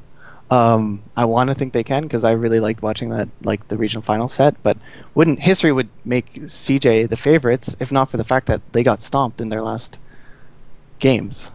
So it's like one team who I saw play really good recently, one team who got stomped in their last best of 5, but one team should be expected to win. No, like I don't know. It's almost impossible to call. It's With like, Jin-Air's performance yesterday, there are too many questions. Yeah. There are too many questions about Jin Air right now. So how did GBM's Gangplank stack up against the Soazes of the world? It was pretty fucking sick. His Gangplank's really good. Yeah. It was nice. I really like how the team comp worked, right? With like the GPL and the Kennen throw in and the Malphite all against like Ashe. Yep. One weird thing that game I noticed is the Malphite is the Fiora counter, right? Classic Fiora counter, like past level 8, 9, 10, it becomes really hard to do anything or to threaten a kill. I noticed that the Fiora was actually like getting the push on the wave and getting map pressure throughout like most of the game. I'm not really sure what that was all about. And then the Malphite was actually winning in the team fights. I don't know enough about that matchup to really comment right now because it's so new with Malphite rising again in the meta and new Fiora that I'm just not sure about that yet. Yeah, I'm not sure either, and like I was wondering, maybe it's just like one of those fake counters that used to be a counter, is good, and once the Black Cleaver is complete on Fiora, actually isn't a counter anymore. I don't have the knowledge, but that was like that kind of intrigued me about the match. Yeah, that's something I want to talk to some players about. Actually, yeah. Do you think KT will win the regional, Monty? I don't know. With their play, with Jin Air's play yesterday and KT's play at the finals, I can't really make a prediction right now. I need to see more of Jin Air. Is it really relevant, though, how KT played in the final, in as much as it was SKT doing that to them, it was Faker, etc., and that won't be the case against whoever they play now? It is very relevant because if other teams can replicate the pressure success that shut down Score and Peekaboo, then KT has been exposed a bit. Do you think beforehand no one had managed to expose them in this sense? I mean, Peekaboo obviously hadn't been in the line for that long. Had just no one figured out this approach before? No one had really successfully replicated it multiple games in a row. Okay. Is there anything unique about Korea this season, Dylan? Like when you look at, after being so immersed in the West, if you go over and you look at Korea, are there any things there that are just radically different? Their use of, I guess, a lot more Victor play earlier in the season is probably the biggest stylistic difference. Well, and that's only because Victor was banned for forever. Yeah, and their heavy use of just Corky Victor, push the waves, and choking you out with map pressure. I assume that was the biggest thing that was really popular in Korea in the games I saw. I've actually watched a lot less Korea than LPL this season just because of the way divvied up some of like the viewing responsibilities on TSM. Why do Western teams still put so much focus on team fighting over like pressuring the map, etc.? Because they're worse at forcing and they're worse at like controlling vision, calculating, killing the towers, diving, all of that. Games get snowballed less. So when games get snowballed less, team fighting comps win more. Okay. And that's just the default approach most people are, that's the mindset they're in? No, that's not how all the teams play, but that's how the teams, at least in playoffs, seem to be winning. Okay. Do you see any problems when this Asian pressure style goes head-to-head with those Western teams which have actually essentially been pre-selected to be the team fight teams, and as much as like you're saying about C9, that's how they won the games? Yeah. Well, CLG was playing the Asian style, I think. So, and I think Europe plays a lot more pressure style as well. So I don't think it would be like that big of a deal. But yeah, sometimes they'll just get pushed in and they'll invade every blue buff and they'll take every blue buff because they have priority on all the waves. They'll take every blue buff, and then if you get chunked in lane, 3 people come dive you. It's just the same stuff as I was talking about before. So since you said you watch more LPL, Yeah. can you give us a sense? How do you think that the best LPL teams will actually match up against the Koreans? I mean, we tried to have this discussion last week. It got a bit derailed, but do you have any sense of what it would be like? It's actually so hard to say. There's just What little would be footage of interesting factors in how it might work then? Can you hypothesize something interesting, like, oh, maybe this would happen, or maybe they'd do this instead? I do think there are situations where people are still like vulnerable in the generally slower paced gameplay of LCK, but like in the finals, the games were pretty fast paced. So I'm not really sure. I think they play pretty similarly because they scrim each other quite a bit, right? Like some of the LPL and LCK teams. Sure. So the games look pretty similar. As far as who are the best teams, I don't know, like LGD and SKT, just the obvious answers. Do you think that are there any, from watching the LPL teams, are there any who would have like an interesting style for the Korean teams to try and figure out, or they do some unique things? As I was talking about before, just the way LGD really forces roams with their mid laner, I think that's one thing that is going to be everyone's going to have to adapt to. I think a lot of the LPL teams have a lot of really cool early lane swap stuff where when certain characters are picked, they'll just cheese lanes, kind of like we saw last night with that really cool Eve gank on Kalista, where he started red, ran all the way to bot, and they like double flash and got the first blood. LPL teams have a lot of those sort of, I guess you can call them cheeses, but I like to call them more forces that are pretty neat. What do you think, Monty, on that topic? You know, it's very interesting to talk about the Korean Chinese matchups because even the way that these teams scrim is quite different. It's funny, I was talking to Kelsey about this actually yesterday, and the way the Chinese teams do scrim in a very sort of irreverent fashion where they do just fight literally all of the time, and it reminds me of the way that LMQ, so a story when we've talked about this before on the show, but just to bring it back up again, the story about when LMQ first came to America, and I was coaching CLG and we were playing against them, and they would just literally fight every second of every game all the time. Yeah, and we thought that, we thought they were going to be bad. We honestly thought LMQ coming into the LCS was going to be terrible because of the way they scrimmed. They played very differently in the actual LCS games with a lot more poise and showed that they had obviously they still fought a lot, but it wasn't just blind, unrelenting aggression like we saw. And I was talking to Kelsey, and apparently she said that a lot of the Chinese teams still do this, and that's sort of their scrim culture.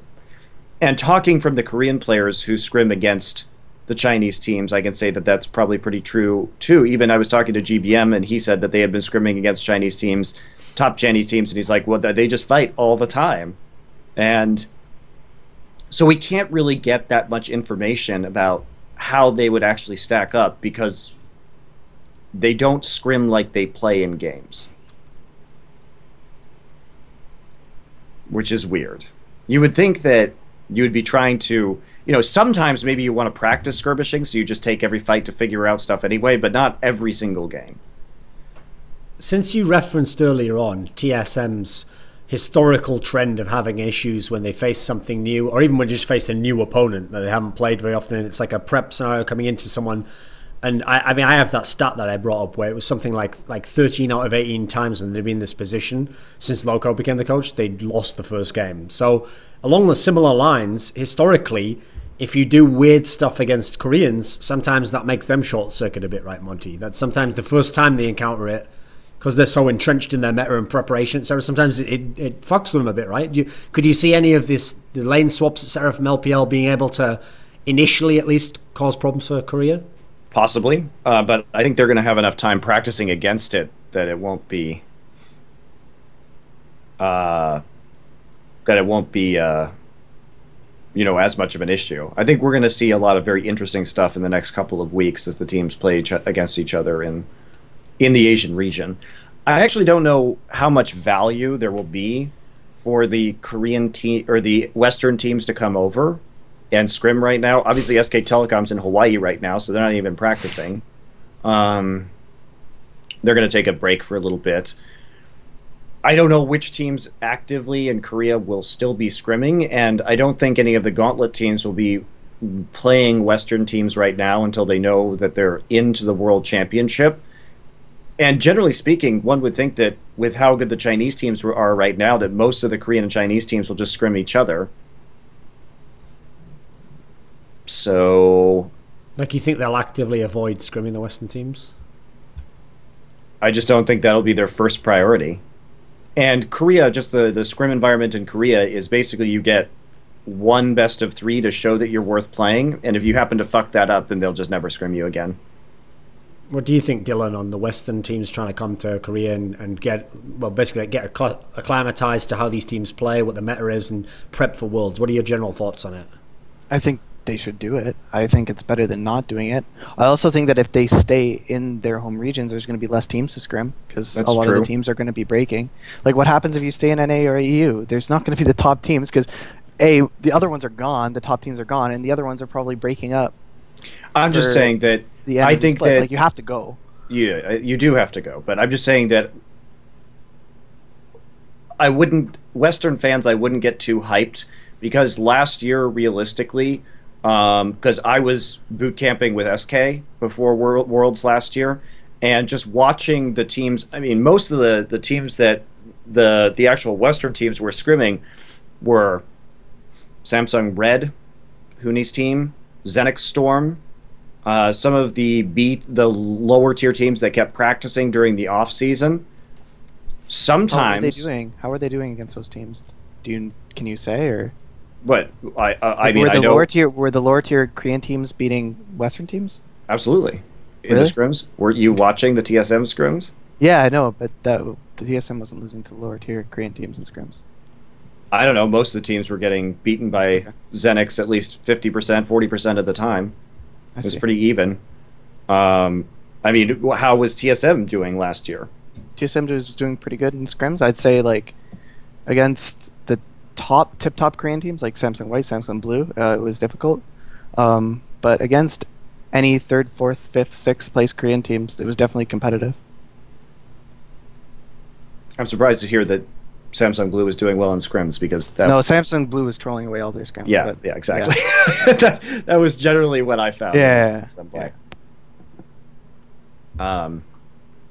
In the scrim environment. Yeah. But they're just like playing against Samsung just didn't happen very often because Samsung didn't want to play a lot of the lower tier teams. Right. And Samsung Blue decided mostly that they were going to play against Cloud9 last year, and Samsung White decided they were mostly going to play against Elements last year, and that was pretty much it. Nobody else really got that much of a shot at them.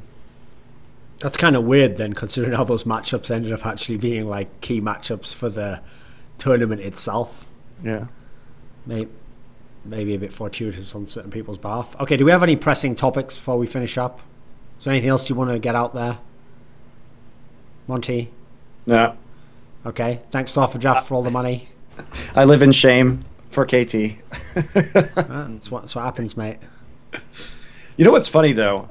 I actually, as just a parting comment, what I find so funny is that when people shit on predictions that are made in this show by a variety of people, I think it's important to keep in mind that I'm the only caster who tries to predict games in pretty much every region in the world, because no one else like puts themselves out there like we do on this show, for sure. None of the other casters even bother making public predictions or putting themselves on the line or providing any kind of reasoning. I mean, I go into my casts for Korean games making predictions a lot of the time, saying that I think at the start of the broadcast, this is what it's going to be and why. Thing is, this is actually a topic I can speak to, because when I do analysis desks in CSGO, I've actually made it a focal point now where almost every analyst desk in CSGO now does predictions for every game. And here's the thing, they didn't used to do that at the beginning. In fact, you used to get some hosts who thought it was a bad idea to have predictions because they thought, what happens if you're wrong? And I even said to them, no, we should have predictions every time, because first of all, the people who are actually discerning fans don't just write you off when you get the prediction wrong anyway. And also, I think it's a useful tool for the person who's the analyst to be honest with themselves. Like, in making the prediction, you have to essentially verbalize what criteria you're going to prioritize as being the most important. And so in doing so, you figuring out your own process of how good you think the two teams are in matching up. Anyone can look like an amazing analyst if they are good at the game, not knowledge of the game, but all they do is never predict and just explain how both teams could win and go, well, it wouldn't surprise me if this team was to do this and win this. And then the other one, they go, well, and of course the other ones, though, they could come back and do this. And then after the fact, you know what they say? Oh, well, I did say that this team could do that. And then you're right every single time. A good analyst, not even the best, a good one, could just look perfect every time, as long as he never makes the prediction. But here's the key thing to point out, Monty. Most of the people, there's actually like a Dunning-Kruger effect in terms of how people make predictions themselves, which is that they mentally forget the ones that they made that are wrong. So when you put here's the thing, when you're forced to put your predictions down on paper, okay, if you're the fan watching, maybe when it's 50-50, you just don't make a prediction in your own mind. And so after the fact, you think, well, I didn't get that wrong. But if you forced yourself 100% of the time to make a prediction every single time, if you went back and looked 3 months later, you'd be amazed how bad your track record is. Most people, I'm willing to bet, wouldn't even hit 65% prediction rate. And that's not that many. Whereas, for example, in CSGO, just to show an example of this, I actually had a run of finals where out of the last 14 finals, I picked the winner in 13 different tournaments. So, like, anyone who thinks that, like, there's nothing to it, there obviously is. No, obviously, again, though, you're right, though. You can't get it every time. That's why, to me, you should make the prediction because, first of all, it's fun anyway. Yeah, it's fun. But it should mainly also be about the reasons why you made the prediction. Like, to me, it's not actually a failed prediction. If the reasoning was correct and they just didn't win that way, there's still value to that. Whereas vice versa, if someone just says they're going to win but didn't give the good reason, I don't give you many points for that, you know. Right. And I guess that's what I would like to see more of in the scene is, like, I know people are just like trolling me about the prediction shit. They're going to hate what I say no matter what, so it doesn't really matter. And sure, I don't get too bent out of shape over it or anything like that. But I would really like to see more. I think there should be more of an expectation in League of Legends that analysts make predictions and explain why before matches, because that is something that really doesn't happen very frequently on the Riot broadcasts. And especially in their own region. We want to see the people who've watched every game in that split tell us who they think's going to win this one, not just like both teams can do well. Like, I hate hedging your bets. It's so boring to me. No, I think you can say how both teams can win, but at the end of the day, you have to say who you believe will win and what that score will be. I think it also, by the way, makes analysis, it streamlines it a lot more naturally, because then if you predicted and you were wrong, it automatically sets up how you can frame the discussion afterwards. Well, I thought this would happen, but it didn't happen, and here's what happened instead, or it did, but it didn't play out in this way. I think it actually is a better narrative setter as well. Even though, unfortunately, in that scenario, let's face it, people just say, oh, you're just trying to explain that you were right in your prediction. Like, you can't ever really win on those, Monty, but it's a worthwhile... It's something to aspire to, so I'm with you on that one. Okay, are we ending on that note? Yeah. Okay, thanks for paying us for making predictions. We get paid to be wrong. That's all that needs to be. That's the tagline of this show. We get paid to be wrong, so keep paying us, Alpha Draft. Thanks.